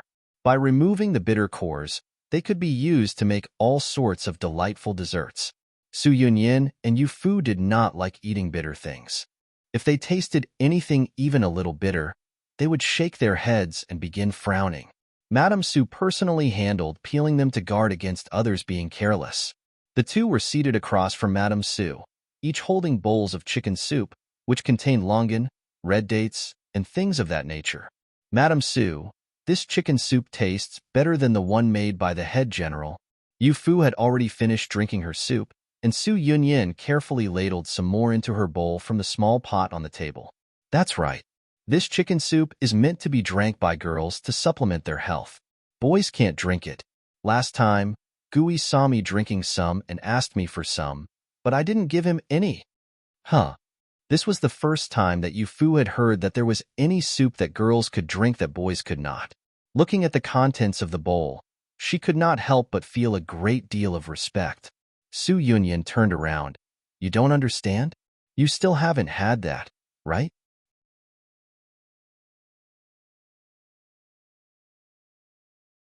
Yu Fu was just about to ask what that was when a servant came in to report. "Young Miss Yu Fu, that prince from Western Kuan came again." PFT. Su Yunyin nearly spat out a mouthful of soup, and Madame Su looked at her with discontent. "You really are lacking in keeping your composure while eating. You should learn from Yu Fu." Goodness, it had just been a few short days, yet her own mother was happier with Yu Fu. Now, she had become extremely fastidious with her own daughter. Yu Fu was also shocked, however. She had swallowed the soup before opening her mouth, thus Su Yunyin was thoroughly convinced. How did he get in? Did he climb over the wall or burrow his way in? That should not be the case. The wall that he had climbed over had 2 feet added to its height. The hole that he had burrowed in through had been filled. He came in openly through the front gate. There were also the eldest prince and the second prince. They are currently at the martial arts training area. Oh, they're there. Yu Fu felt at ease. Don't worry. With the eldest prince and the second prince, it's fine. As long as he had not come alone, Emperor Ning would not become suspicious. She still wanted to comfort the servants, but Su Yunyan hopped down from the sofa and dragged Yu Fu out. Mother, we're going to the martial arts training area. Be careful not to hurt your hands when working on the lotus seeds. Madame Su looked up, and the two had already disappeared. That child. When the two of them arrived, Gu Shubai and the others were already there. The atmosphere was not too harmonious. The only reason that Kuan Wushang had not been kicked out was to give face to the eldest prince. Little senior disciple, you've come. Kuan Wushang had not seen her for a long time and rushed toward her like a cat in heat, but Gu Shubai used a sword to stop him. Their eyes met. The feelings of animosity were overwhelming. Why have you come again? Yu Fu muttered and looked at him unhappily. It was fortunate that the eldest prince and the second prince were present. That was the only reason that she did not chase him out. I usually can't come. With the eldest prince and the second prince here, it's natural that I can come here quite comfortably. What? Could it be that coming like this will also cause this country's imperial majesty to become suspicious of secret meetings between Western Kuan and Marquis Gu? A careless person who spoke without any reservation had exposed the unspoken situation. The eldest prince and the second prince were shocked, as was Gu Shubai. How could that be? It's the people of Marquis Gu's manor who do not welcome seventh prince. It's completely unrelated to His Majesty's feelings. Marquis Gu has been very loyal to Eastern Ling. Discord is not something that seventh prince can cause with just a few words. Even when the eldest prince's chair had been used as a footstool, he had not gotten angry, but his eyes now carried a warning look. Father has fought with Western Kuan for many years and does not have anything to talk about with seventh prince. That's why he has refused to meet. I hope that seventh prince can understand. Gu Jiugu stepped forward. His words were directed at Kuan Wushang, but he was looking at the eldest prince and the second prince. Both sides were doing their best to express their thoughts such that there was nothing to speculate and nothing to envy. Kuan Wushang snorted coldly. I don't care about your Eastern Ling's affairs. I came looking for little senior disciple. Have any of you bullied my little senior disciple, especially you? He jutted out his chin at Su Yunyan. What nonsense. Su Yunyan was shocked. At first, she wanted to ask how he knew but changed it at the last second. Something was off. How did he know that she and Yu Fu previously did not get along? Gu Shubai furrowed his brow. He too was thinking about this question. Little senior disciple, say, did she bully you? If anyone bullied you, regardless of what Master said, I will immediately be bringing you back to Immortal's Valley. What was the deal with Kuan Wushang? Did Yu Fu have a face that made her look easy to bully? Everyone in Marquis Gu's manor loved her a great deal. The second prince was annoyed and wanted to speak, but the eldest prince reached out to stop him, signaling with his eyes for him to look at Su Yunyan's expression. Evidently, Kuan Wushang's words had not completely missed. This related young miss had definitely bullied Yu Fu. It was just that things were better now. That was why she had such an awkward expression. Nobody bullied me. I am doing very well. Don't come back. Yu Fu said this and turned to the eldest prince, Brother Izhao, second prince. The next time that he pesters you to come to Marquis Gu's manor, just ignore him. Ha! Why ignore me? Little senior disciple, aren't I doing this for your sake? You're really wronging a kind-hearted person. Yu Fu shot a fierce glare at him, and the latter shut his mouth. All right, then I'll leave. Is that fine? This is for you. Master said that you like grass-scented bath beans. I managed to find some after a difficult search. After saying this, he retrieved a small golden box from his sleeve. Sure enough, the scent of grass was leaking from it. Today, he had gone to the hunting ground on an invitation from the eldest prince. He did not know that he would come to Marquis Gu's manor. That he was carrying a box containing bath beans, it was for the sake of finding a chance to give it to Yu Fu, right? He had worked hard. Yu Fu happily received it and brought it close to her nose to smell. Master really does treat me best. There was not a single word of mention for Kuren Wushang. The latter was discouraged and looked towards Gu Shubai. Eldest young sir, send this prince off. This request isn't too much, right? Gu Shubai smiled. In this smile, he conveyed, this way. This carried a tone of scram, and it was closer to get lost. The two headed toward the exit, one in front and one behind. Holding the bath beans, Yu Fu asked Su Yunyan, this smell is the exact same as in Immortal's Valley. When I was young, I loved rolling around in the grass in Immortal's Valley. The second prince quietly took note of this and thought to himself that this small box of bath beans would not last long. She should not dislike having a few more. As they spoke, the servants at the gate rushed over in great haste to report, bad news. The eldest young sir and the seventh prince have started fighting.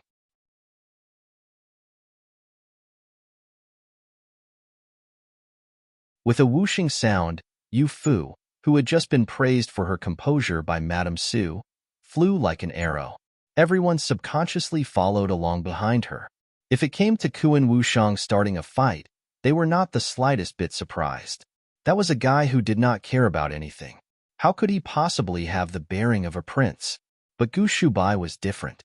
He very rarely even got angry at others. He was the perfect heir of a noble family. He was polite and never caused problems.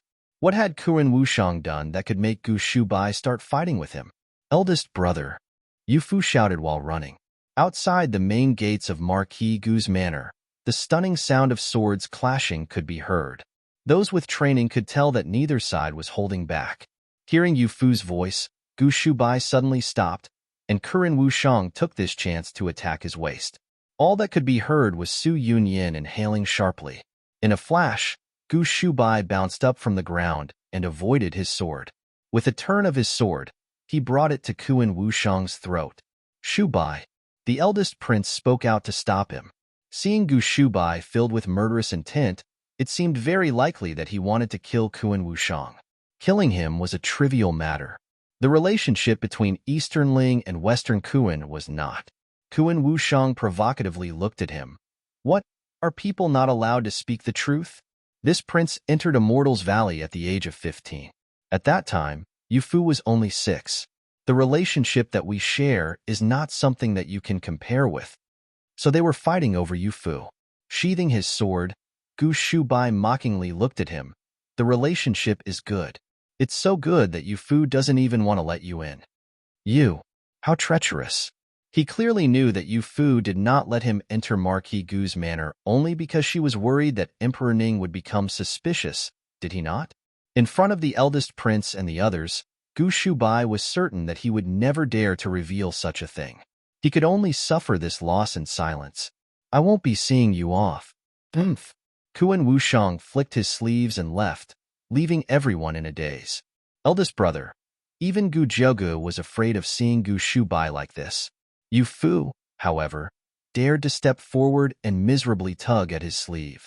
With her calling out, his expression immediately returned to normal. You must have been scared, right? She shook her small head. No matter how her eldest brother became, she would not be afraid. I've been disrespectful, eldest prince, second prince. Yu Fu and I have something to talk about, and will not be keeping you company. Saying this, he picked Yu Fu up and quickly disappeared. I seem to remember eldest brother saying something about boys and girls should keep their distance. Gui was so shocked that his eyes almost popped out of their sockets. Why is it that I can't even have a piece of her clothes? Yet he can carry Yu Fu? You're a young child. You don't understand. The eldest prince smiled warmly, then looked over at Gu Jiugu and the others, sharing a tacit understanding. The second prince furrowed his brow. So Gu Shubai not wanting to marry Princess Danyang, it was because of Yu Fu. If Danyang knew about this, she might completely destroy the imperial palace. During the Mid-Autumn Festival's imperial banquet, she had lost to Yu Fu. She had lost so thoroughly that she already hated her to death. Aside from Gu Yi, everyone else present had discerning eyes. Even Su Yunyan could see it. Gu Shubai liked Yu Fu.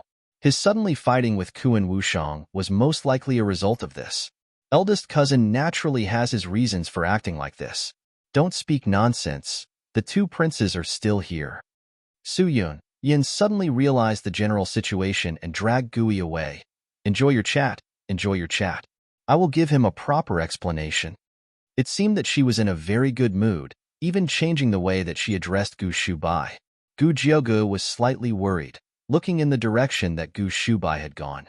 Gu Hanemo suddenly nudged him. He turned his head. The eldest prince was currently looking at him. Recalling what she had just said, I recall that the related young miss previously called him eldest brother, eldest cousin. Some distance had instantly been created. Sure enough, she had become Yufu's best friend, thus she must not get involved with her best friend's man. This was her oath. On the eldest prince's face, the words avoid danger could clearly be seen. Second brother, my memory isn't too good. Do you remember? Seeing Gu Jiuga's dazed appearance, the eldest prince keenly noted something was off and turned the conversation over to the second prince. Strike one and mock another. The eldest prince was the biggest winner of the day. The second prince felt that he did not have any face to stay and started to walk out on his own. Second brother is too ignorant. I hope that everyone will forgive him. I will also be leaving. The eldest prince bid farewell with a smile.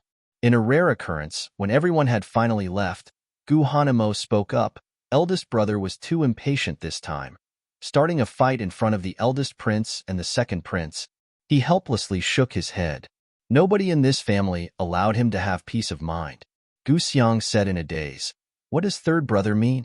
Did you all know that eldest brother liked Yufu? I'm saying that's sort of like." Gu Wenqing let out a sigh. This is also fine. This will keep His Majesty from trying to play matchmaker, leaving both of them feeling uneasy. The two of them? Gu Jiuga's eyes were blazing like fires, staring closely at Gu Wenqing. Oh no. He had carelessly revealed Yufu's little secret. Second brother, I'll go and take a look to keep anything from happening. Gu Wenqing ran off in haste and nearly fell to the ground when he tripped. What happened today? It was a complete mess. Gu Hanemo irritatedly pulled out his sword. I'm going to train. There will naturally be a conversation when father returns. From beginning to end, he was the only one without wishes or desires. This left only Gu Jiugu and Gu Xiang, and the latter let out a dissatisfied snort. Eldest brother is too much, only allowing the officials to set fires but not letting the civilians light candles. Next time, I also want to carry Yufu.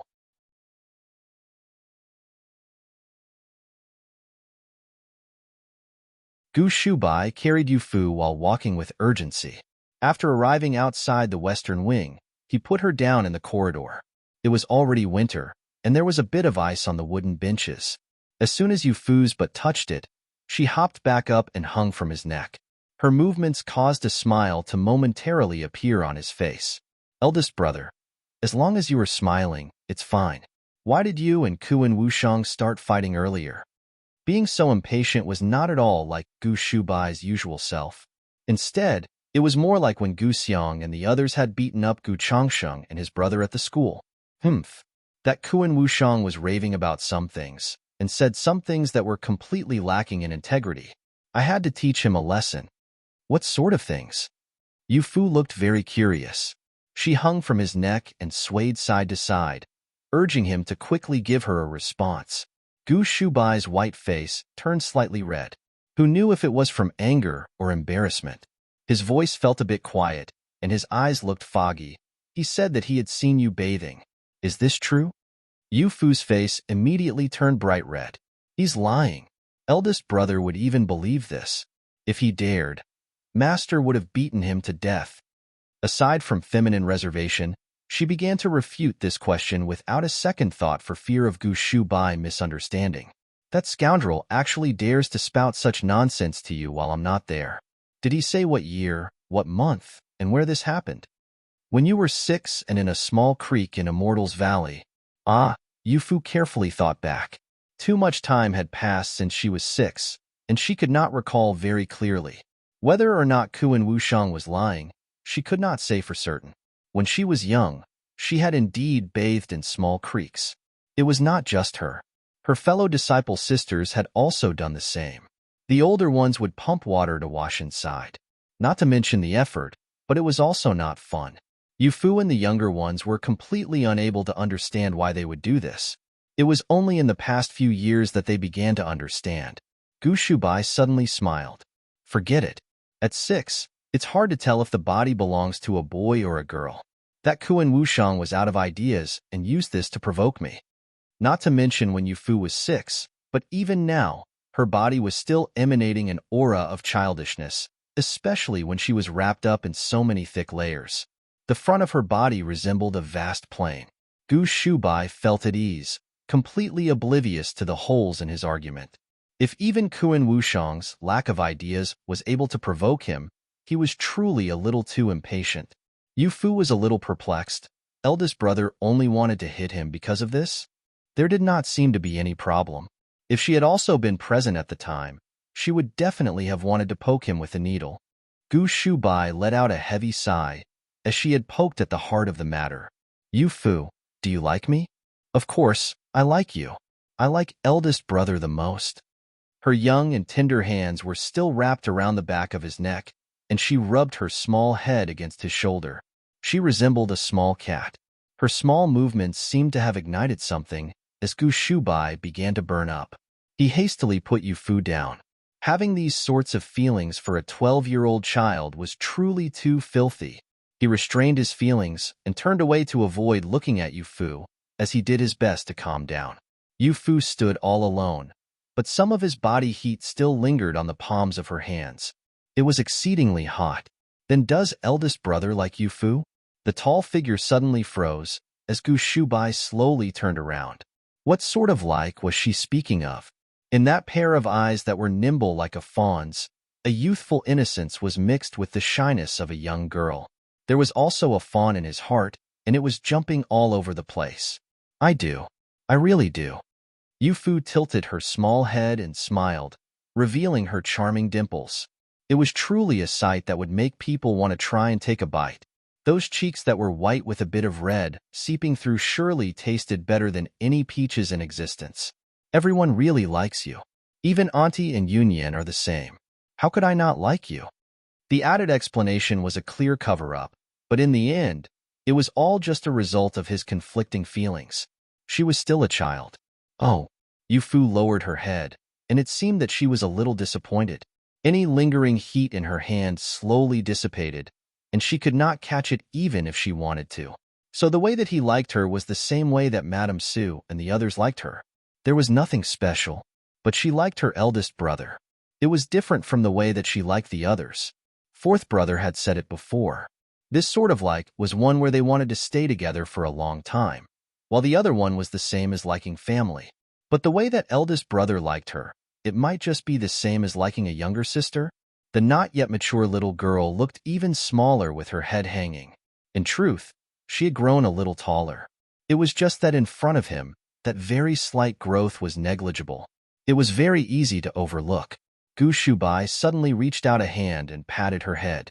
He could not help himself and tried to restrain himself again. But the way that I like you is different from the way that others like you. You might not understand it, but there will come a day when you will understand. He wanted to wait until she was no longer a child. I understand. I really understand. Yufu suddenly smiled and began to bounce about, the small bells on her head causing quite a racket. She clapped her hands and danced around the corridor. She was smiling so much that her eyes took the shape of crescent moons.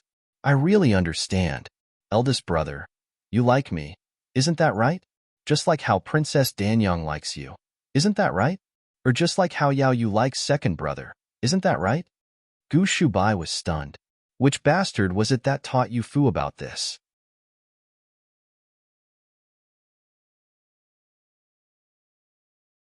Seventh Prince, why are your clothes torn? Kuan Wushang arrived at the post house with a dejected appearance, and someone immediately noticed that something was off. His clothes were torn in multiple locations, and they looked to have been caused by a sword. His complexion was also quite a bit worse than usual. The special envoy sent by Western Kuan was the Crown Prince's teacher, Chigon. The eldest prince's position as Crown Prince was personally conferred by Emperor Kuan. Even a teacher with an unrecognized name would be treated with so much respect. Seeing Kuan Wushang's terrible condition, Qigong mockingly said, "Where did seventh prince go to start a fight this time? If you're going to fight, you should strive to win. You can't go losing face for my Western Kuan. With how seventh prince looks, it seems that you lost." Huh. Everyone laughed raucously without much respect for Kuan Wushang, the seventh prince. A prince born of a beauty who was cast aside in a place like Immortal's Valley for many months at a time and found it fun. Just how great could he be? In the future, as long as he curried favor with the crown prince, he might even be lucky enough to become a lord. Kuan Wushang coldly looked around the group, and their haughty laughter suddenly stopped. Qigong, are these the rules that eldest brother taught you? He was the dignified teacher of the crown prince. He was the one who taught. When had he ever been taught by the crown prince? Qigong had lost face and took a step forward. Just as he was about to begin ranting, Kuan Wushang pointed a sword at him with a smile. The smiling and carefree expression that he had while at Marquis Gu's manor instantly became mature and ruthless. Seventh prince. The blade that emanated a green glow was just 3 inches away from his eyes. Since Kuan Wushang had been studying in Immortal's Valley, who knew just what sort of poison coated his blade? The horror caused their teeth to clatter. Lord Qigong, it would be best if you understood that no matter how lacking this prince might be, there's no room for you to mock me. If you don't know how to behave, I fear that the special envoy dying in Eastern Ling might be more in line with Father Emperor's goal of provoking a war. What do you think? Yes, no. This lowly official knows my mistake. This lowly official won't dare to do it again. Qigong meekly kneeled on the ground and kowtowed to Kuan Wushang while repeatedly pleading for forgiveness. At present, the one standing in front of him was not the Kuan Wushang of lowly birth. Instead, it was a demonic Azura who was absolutely frightening. "Humph, come in." While in a bit of pain, he quickly swept the corners of his robes to the side and brushed by Qigong's face. Only Kuan Wushang and Qigong were in the room. He casually said to sit, then went behind a screen to get changed. Not long later, he walked out wearing a brand new orange robe. It was clear that he was the child of a wealthy family. His eyes, however, seemed to be exceedingly profound. "Did you think that this prince came to play in Eastern Ling just on my master's orders? Since you know that Father Emperor wishes to use the envoy as a reason to start a war between the two countries, could it be that you still don't understand why this prince has been spending every day going to Marquis Gu's manor?" Ganqi suddenly seemed to recall something. Could it be that you were using young Miss Yufu as an excuse to inquire about Marquis Gu's manor situation? Kuan Wushang could not be bothered to talk about this with him and just glanced at him. The guard at Marquis Gu's manor changes once every 2 hours. The patrolling guards change once every 4 hours. The martial arts training area, the study, and the main hall are all part of the front yard. I will draw a map for you later. You should know what to do. He spoke with certainty and without any doubt. Qigong's eyes instantly lit up. "Seventh prince. So while it looked as if you were going to mess around at Marquis Gu's manor, you were always observing these sorts of things. This lowly official admires that. But since this is the case, why not just kidnap young Miss Yufu directly? Wouldn't that impudence?" His gaze was dangerous, and his face was dark and frightening. With the status of Sun Qi, the deity of medicine, even Father Emperor must treat him as an honored guest upon seeing him. The disciple that he loves the most, you would dare to touch even a hair on her body? Qigong shuddered in fear and hastily said that he did not dare. He was also just saying it. With how tight the security was at Marquis Gu's manor, even sending people in to investigate a little was very difficult. To sneak Yufu out was easier said than done. Inadvertently startling the enemy and delaying official matters would not be good. Kuan Wushang took a deep breath. Thinking of the way that Gu Shubai looked at Yufu, his anger began to seep out. Sure enough, casually mentioning that he had seen Yufu bathing was enough to have him lose his temper. He had watched Yufu from when she was 6 until when she was 12. She was a beautiful flower that he had carefully raised, yet she was stolen away by Gu Shubai along the way. It would be a little easier on him if his heart had been taken out. From the young ones to the adults, all of the disciples in the valley loved Yufu. He had fought all over the valley, scaring off all of the boys above the age of 7 who coveted Yu Fu. For this, he had been punished by Sun Qi many times. During the summers when he was drying medicinal herbs under the blazing sun, his sweat would drip onto the herbs. For this, Sun Qi would immediately begin cursing at him, saying that his sweat would destroy the medicinal effects of the herbs. During the winters, he would sit in a pool of water to wash the herbs until his entire body was trembling. His hair would even begin to freeze. But as long as Yu Fu came and handed him a handkerchief, allowing him to wipe his face, he would feel that everything, even enduring the punishments, was worth it. Unfortunately, Yu Fu was too young and only knew that he liked fighting with his fellow disciples. She did not think about things any further. When she finally turned 12, she had grown into a young girl that was like a tender flower bud. When the time was right, it was time to begin thinking about lifelong plans, yet she somehow ended up at Gu Shubai's side. Thinking of this, he hated that he could not just pierce a sword through Gu Shubai's chest.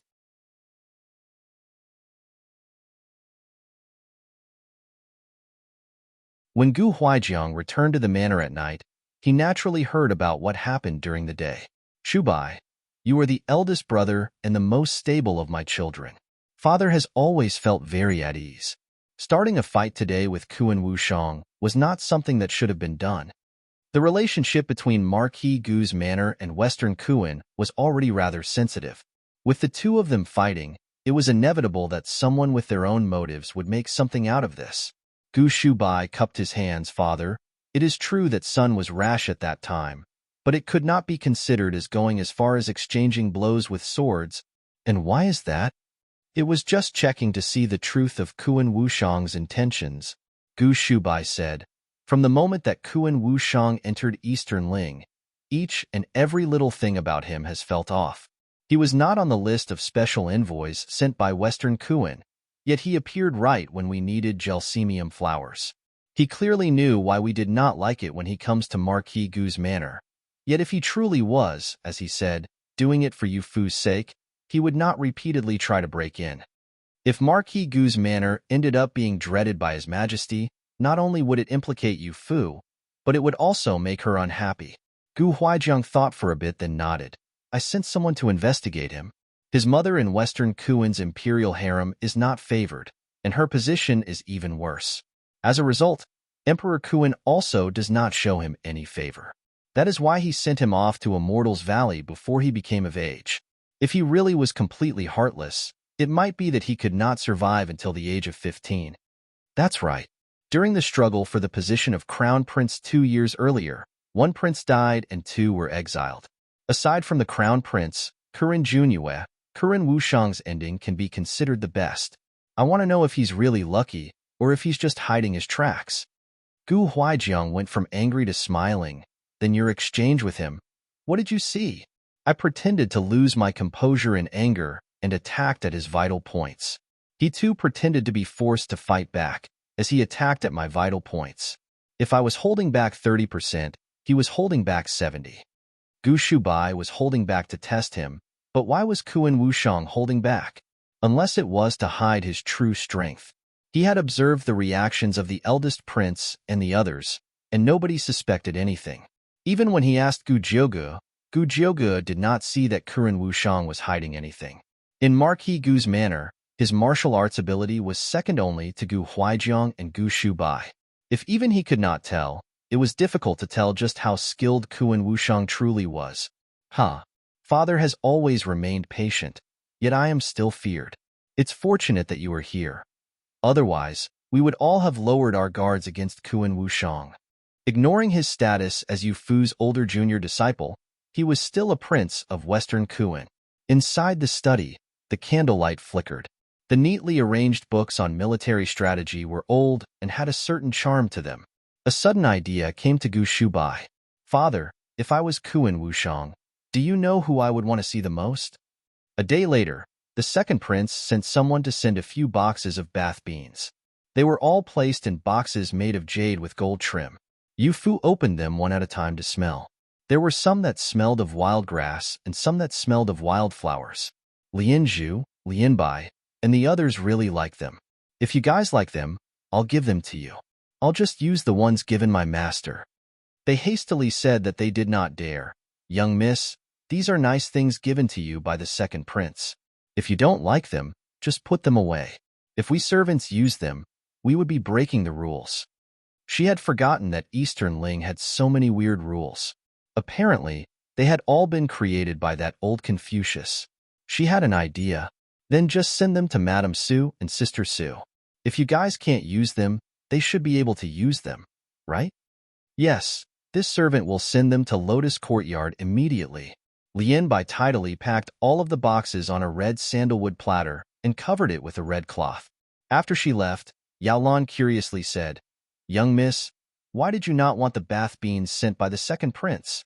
Doesn't you like the smell of grass and wildflowers of Immortal's Valley the most?" Yu Fu shook her head. "He's deceiving me. I could immediately tell that the smell of those bath beans is not that of wild grass or wildflowers. It no longer has that sort of smell." "What smell is it?" "Master said that it's a free and unfettered smell. Here, have a smell."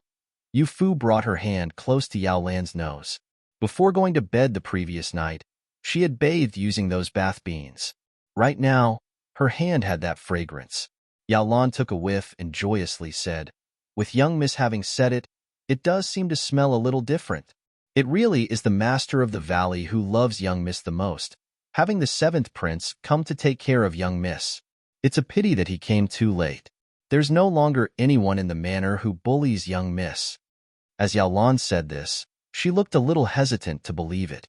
If he had come a little sooner, how great would it have been if he taught Madame Sue and Su Yunyan a lesson?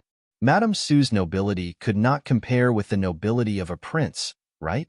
Yu Fu smelled the fragrance of her clothes and suddenly turned around, staring at Yao Lan. "The matter of Sister Su not liking me before, was it you who told Kuan Wushang?" "It was when the related young miss had fainted. I saw that Madame Sue had passed out from the shock. I was worried that, rather than feeling thankful, she would be unhappy with young miss. That's why when the seventh prince found me, I told him everything." Yu Fu looked shocked. Yao Lan felt that she had done something wrong, and her voice became quieter and quieter. "Listen, this is Eastern Ling. You need to pay attention to what you say." She reached out and pinched her cheek. "What else did you tell him? Quickly, tell me. I'm worried that he'll get some wicked ideas."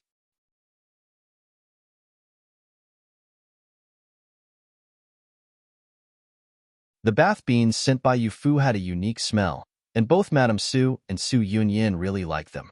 According to the rules, incense should not be lit during winter. Using these when bathing would naturally come with a nice fragrance. As a result, Su Yunyan was much happier when bathing.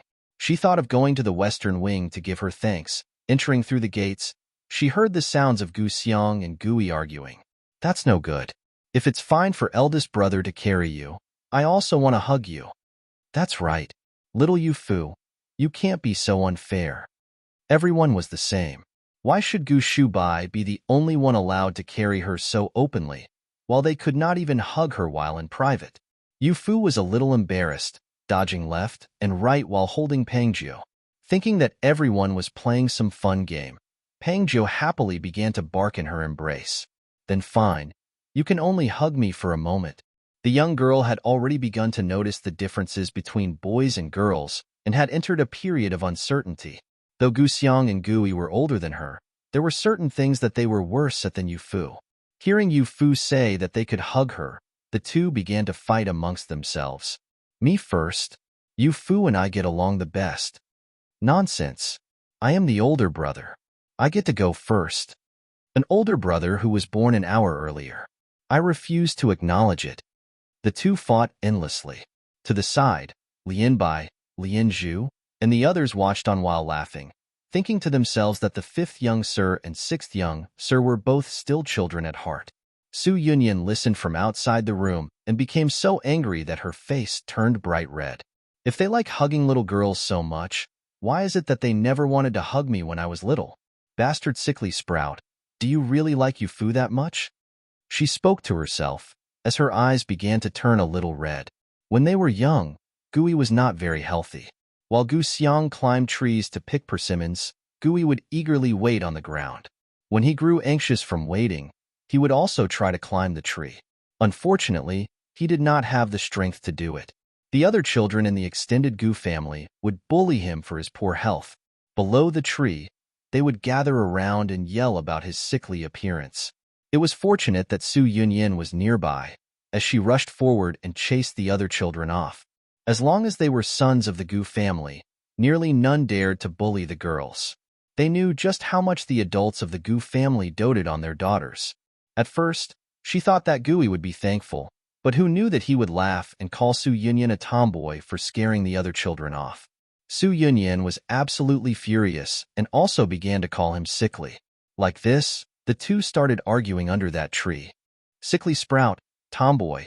It had been 10 years since they first started shouting at each other like this. She originally thought that returning this time, she would be able to be close with Gu Yi like they were as children. Who knew that with Yu Fu here, he would completely forget about her. He would intimately call Yu Fu little Yu Fu while calling her by the disgusting nickname of tomboy. Su Yunyin wiped away her tears and entered the room. Sickly sprout, what are you doing? The room was warm and toasty, and Su Yunyin had been standing outside in the cold for a while. Upon entering, her eyes and nose were both red. Lian Bai and the others thought that they were red from the cold and quickly invited her to sit in the warmest place. Sister Su, quickly sit. Yu Fu waved to her, but Su Yunyin did not move. She just stared at Gui in a daze. Say, what are you doing? Gui could sense some heat from her tone, and it was a spicy heat. I'm playing around with Yu Fu. What are you suddenly throwing a tantrum for? He did not do anything to make Su Yunyin mad, right? What are you playing at? Su Yunyin did not give an inch, and Gui took a step back in fear. Gu Xiang hastily moved to Yu Fu's side. Reaching out, he moved the platter of fruits on the table a little closer to nibble on seeds. It's nothing. It's just hugging her. Is that not fine? Fine. Su Yunyin took a deep breath and thought back to the scene of Gu Shubai picking up Yu Fu with a blank expression. A surge of courage filled her chest. Then try hugging me too. Everyone was stunned. Gu Yi's jaw dropped even further, almost to the point of falling off. Only the sound of Gu Xiang nibbling on seeds remained, which gave him a feeling of someone with foresight. Why you must have gone crazy, tomboy. Why would I want to hug you? Gu Yi's face was completely red. Seeing Su Yunyin get closer and closer, he could not help but step back. No, this was too strange. He and Su Yunyin had always been arguing and fighting, but they always had fun. Why was the atmosphere so strange today? Why would Su Yunyin suddenly act like a different person? I'm telling you to hug me right now. The city girl who spoke in a pleasant dialect suddenly became fierce and barked this order at Gu Yi. Yu Fu suddenly seemed to realize something and covered her mouth to gently laugh. Why should I listen to you? Gu Yi had been forcefully suppressed, and his words were coming out in bits and pieces. It was really unsightly. Very well, if you won't hug me, I'll hug you. Saying this, Su Yunyin really did rush toward Gu Yi and gave him a huge bear hug. The blushes on their faces extended to their ears and the base of their necks. This hug seemed to have exhausted all of her courage for this lifetime.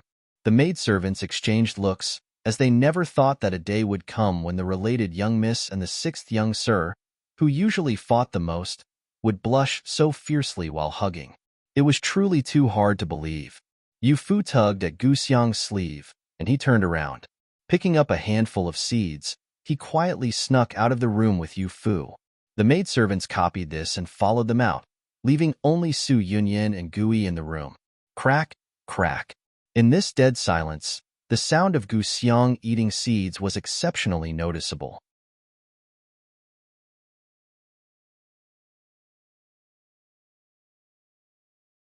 The 11th month was Gu Huijiang's birth month.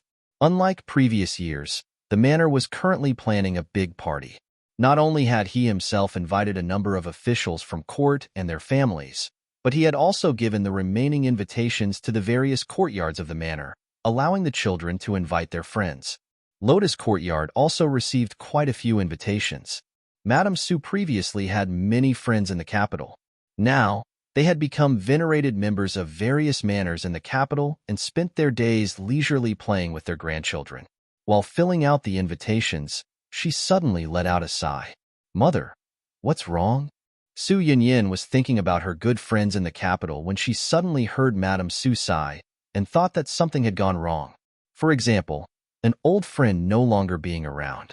Madame Su said, "When I organized gatherings in the manor when I was young, I would fill out the invitations to a certain young miss of a certain family. Filling them out today, well, take a look." Su Yunyan received the invitations that she had already completed and burst out laughing. It turned out that they were filled out using words like elderly madam. It was no wonder she suddenly became so emotional. You're still laughing? Wait until you get married. After a year or two, when you have given birth to a son or daughter, won't I have also become an elderly madam? Mother Su Yunyan often heard her mention this sort of thing. Thus she had never taken it to heart. Acting a little spoiled, she picked up the invitations and stood up. Where are you going? I'm going to look for Yufu to ask if she knows any of my friends. If there are any that do not get along with her, I won't invite them. Madame Su looked out of the window. On such cold days with northern winds, Su Yunyin did not seem to mind the cold in the slightest, as she would run over to the western wing to play with Yufu every day. In the manor, they were the only two young girls. It was natural that they would be able to play together. Moreover, Yufu had also saved her life. Put on a coat before going. Don't catch a cold. Madame Su shouted out of the door, as a granny had already taken a coat and a hand warmer to chase after Su Yunyan. From the distance, the words, "got it," could be heard. That child. Madame Su let out a laugh. As if a thought had suddenly come to her, she put down the invitations. The days have been uneventful. Let's also go to the front hall. When Su Yunyin arrived at the western wing, Yufu was also in the middle of filling out her invitations. Nibbling on the wooden part of her brush, it looked like she was thinking very hard. Drawing close and taking a look, very well. Even Yufu's writing was prettier than hers. How has it gone with your invitations? I ended up deciding to come and write mine with you. We should roughly know the same people. It would not be good to have doubles. I was also thinking like this. Sister Su, take a look. If there are any that you don't like, I won't invite them. Yufu handed her the completed invitations. On another piece of paper was a list of names, and Yufu seemed to be in the middle of considering whether or not to invite them. It seemed that they were of the sort that did not need to be invited. The two of them had thought of the same thing. Su Yunyin rejoiced internally, but her expression remained unchanged as the two exchanged their completed invitations.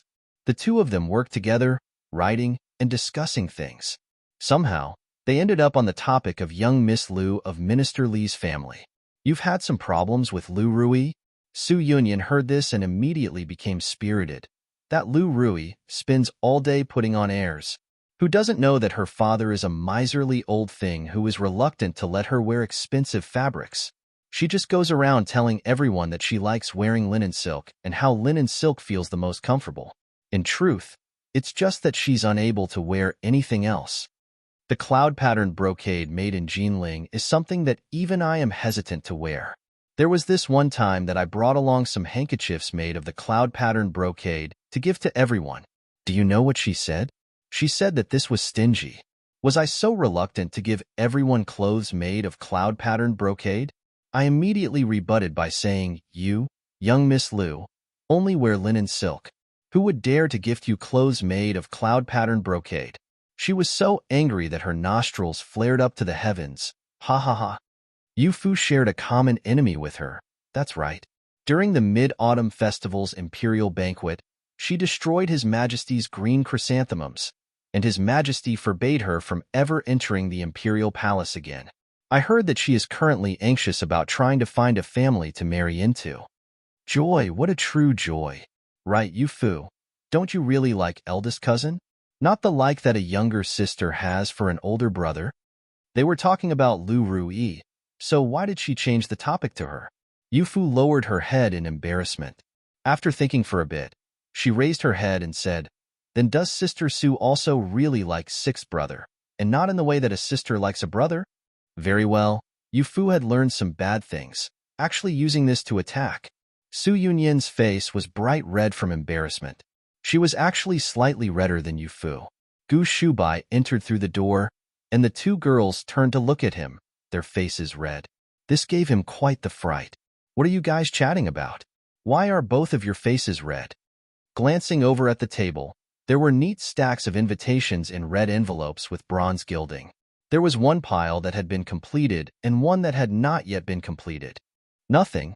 It's the brazier in the room that's too hot. Is eldest cousin not hot? Su Yunyan managed to recover and looked between his and Yu Fu's faces with a teasing expression. Gu Shubai, ahem, eldest brother, did you come looking for me for something? At this time, he should be in the front, planning for Gu Huaijiang's birthday. He would not come for no reason. Gu Shubai nodded and sat down. Ani went to look for father, and it seemed that they had a lot to talk about. It's not suitable for the younger generation to be present. Thus I came here to ask you whether or not you can send an invitation to Shua. Invite Shua? How could this matter fall to Yu Fu to handle? Didn't head general tell us to be careful of him? I recall that eldest brother also hated him a great deal. Why would you invite him as a guest?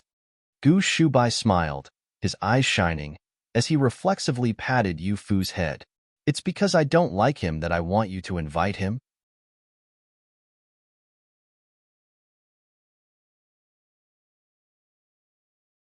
Word of Marquis Gu's manner holding a large birthday party spread around the entire capital. He usually kept a low profile, but when he made things high profile, it really did not fall short of his status as the head general. It was a truly mighty showing.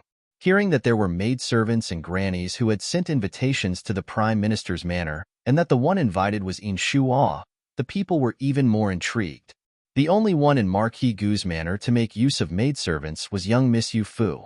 Apparently, a Madame Gu and a related young miss also come from Jinling to visit family.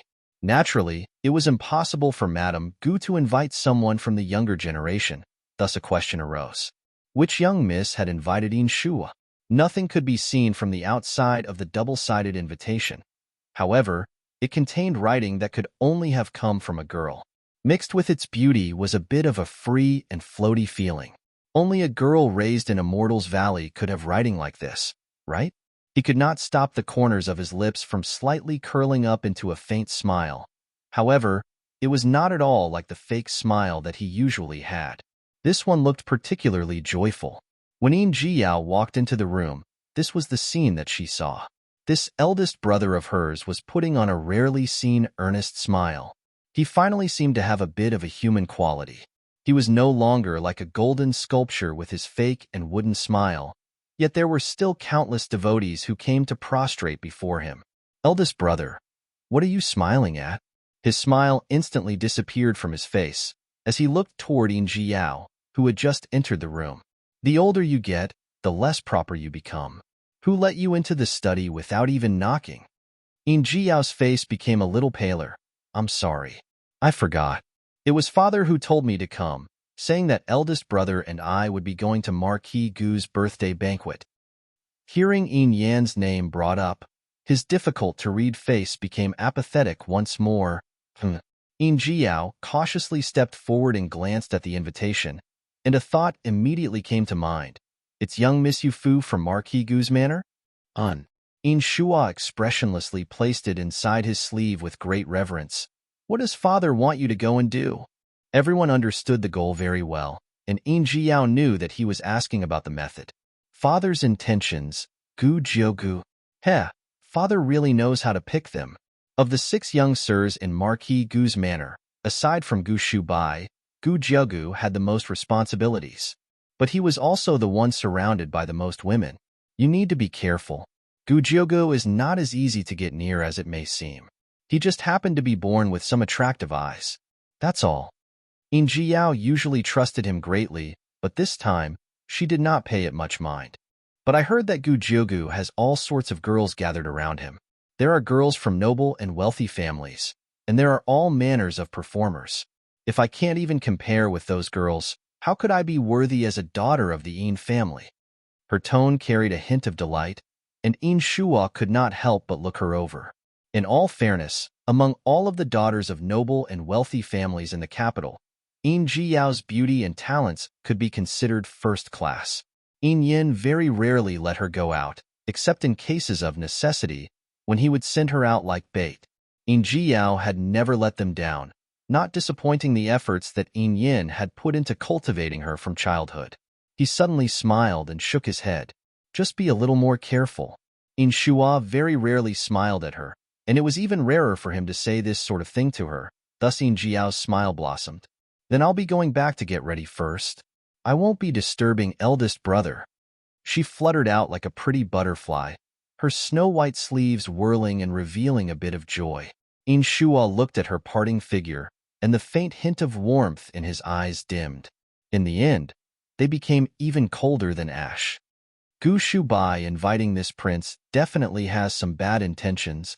Kuan Wushang toyed with the invitation between his fingers. Eastern Ling's people focused so much on these formalities, even being so meticulous with sending invitations. It was like a meticulously planned feast at Hongmen. Then will seventh prince go or not? Qigong stood at the bottom of the stairs, politely asking him with a smile. The special envoy from Western Kuan had been treated as guests of honor by Emperor Ning.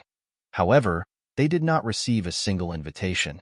Everyone said that Eastern Ling's people paid particular attention to face, yet Gu Huijiang just did as he pleased.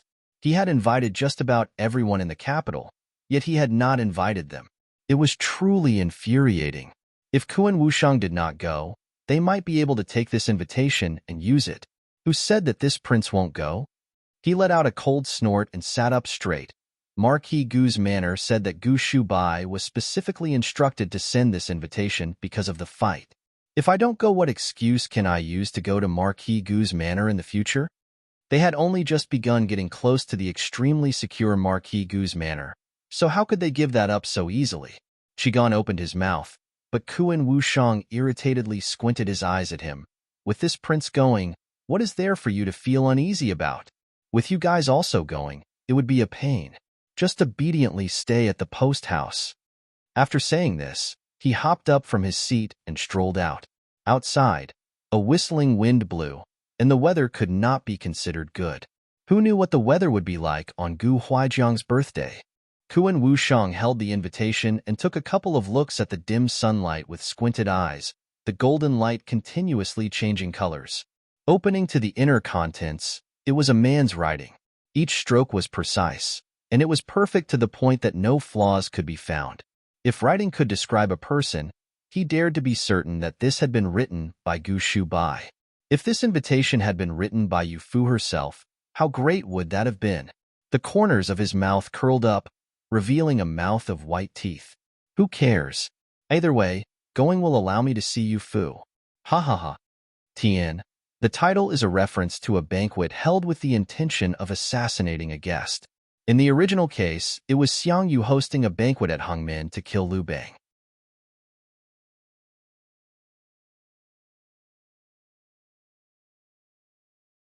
Little Yufu, Yu. On the day of Gu Huijiang's birthday banquet, in front of Marquis Gu's manor, the sound of beating drums filled the air along with the explosions of fireworks. With his change from his previously cold and aloof attitude, he distributed invitations to the sons and daughters of the manor, allowing them to invite guests. Those who came included the families of almost all of the government officials in the capital, members of the imperial family, and children of prominent families. Naturally, Emperor Ning did not want to miss out on this lively celebration. Not only did he have his children come to celebrate the birthday, but he also personally sent a gift. In front of all of the other guests, he provided Marquis Gu's manor with an ample amount of face. When Yufu appeared before everyone, Gu Wenqing, Gu Xiang, and Gu Yi were extremely surprised. What's wrong? Yufu looked down at herself. Her clothes today had been chosen by Su Yunyan. She was wearing a refined pink and purple ruchuan that had an embroidery of cherry blossoms covered in snow at the top. Could it be that it did not look good? Little Yufu, what are you looking down for? Look up. After the arrival of autumn, she very rarely wore ruchuan, as she was always wrapped up in a thick coat. Because she would be meeting with all kinds of guests, she suddenly got dressed up. The ignorant child had completely changed her image and had the style of a girl in her teenage years. However, her clothes were not the most noticeable change. It was her hair. Yufu looked up. With her eyes looking up, she looked quite silly. She did not see anything. Was there anyone who could see the tops of their own heads? After coming to this realization, she angrily and miserably said, "What's wrong with the top of my head? It's really making me worry." Fourth brother, quickly tell me. It's nothing. It's just really pretty. Gu Winching could not hold back and wanted to feel her hair, but his hand suddenly froze just after reaching out, then awkwardly fell back down. If his eldest brother had seen this, he feared that he would need to deal with the consequences. Lian Zhu is really skilled at styling hair. This hairstyle seems to be pretty close to what you usually have, but the position is slightly different, so it's much more appealing. Gu Xiang could not hold back his praise. At the back of her hair hung two small golden ornaments.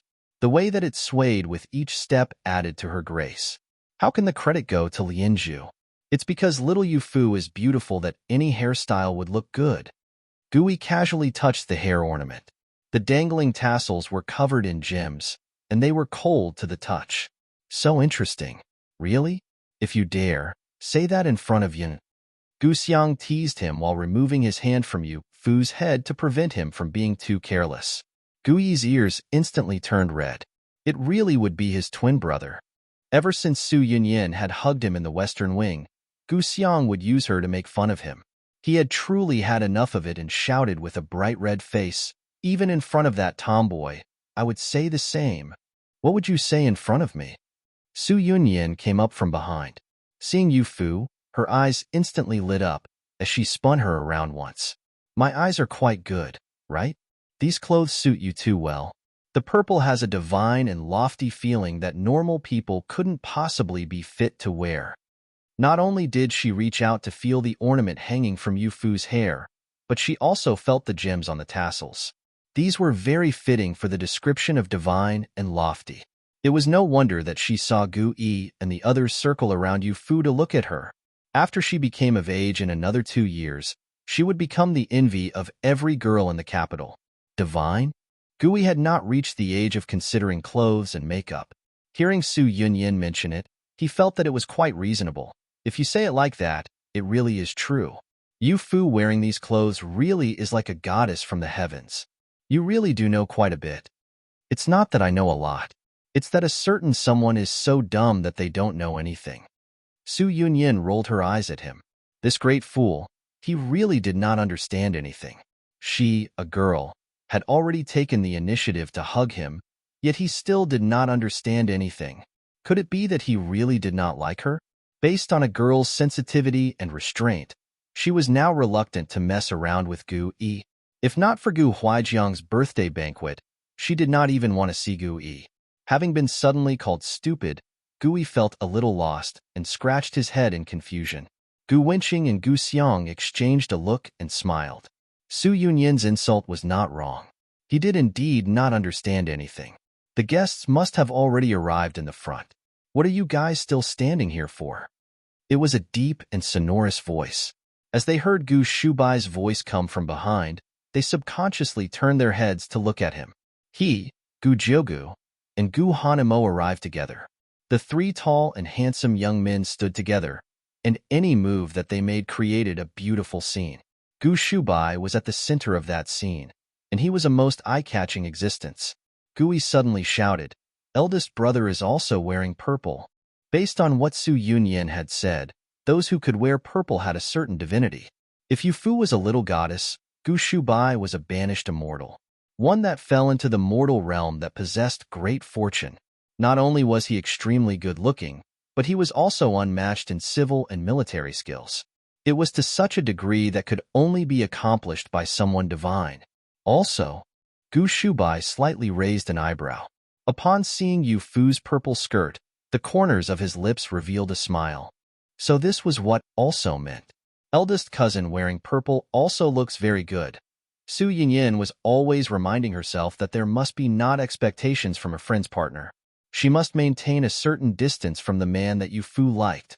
However, she was lamely unable to avert her gaze. Looking over at Yufu, her face was like an ice sculpture. Her little face was smiling like a love-struck fool while she shook her head. Eldest brother looks good no matter what he wears. You're tuning in to the Romance Rendezvous YouTube channel. We're so grateful for your support. And don't forget to subscribe to join us on this incredible journey through captivating stories. Your generosity through donations truly makes a world of difference, as it's the primary source of revenue that allows me to expand and enhance this channel for you. Thank you from the bottom of my heart for being a part of this adventure.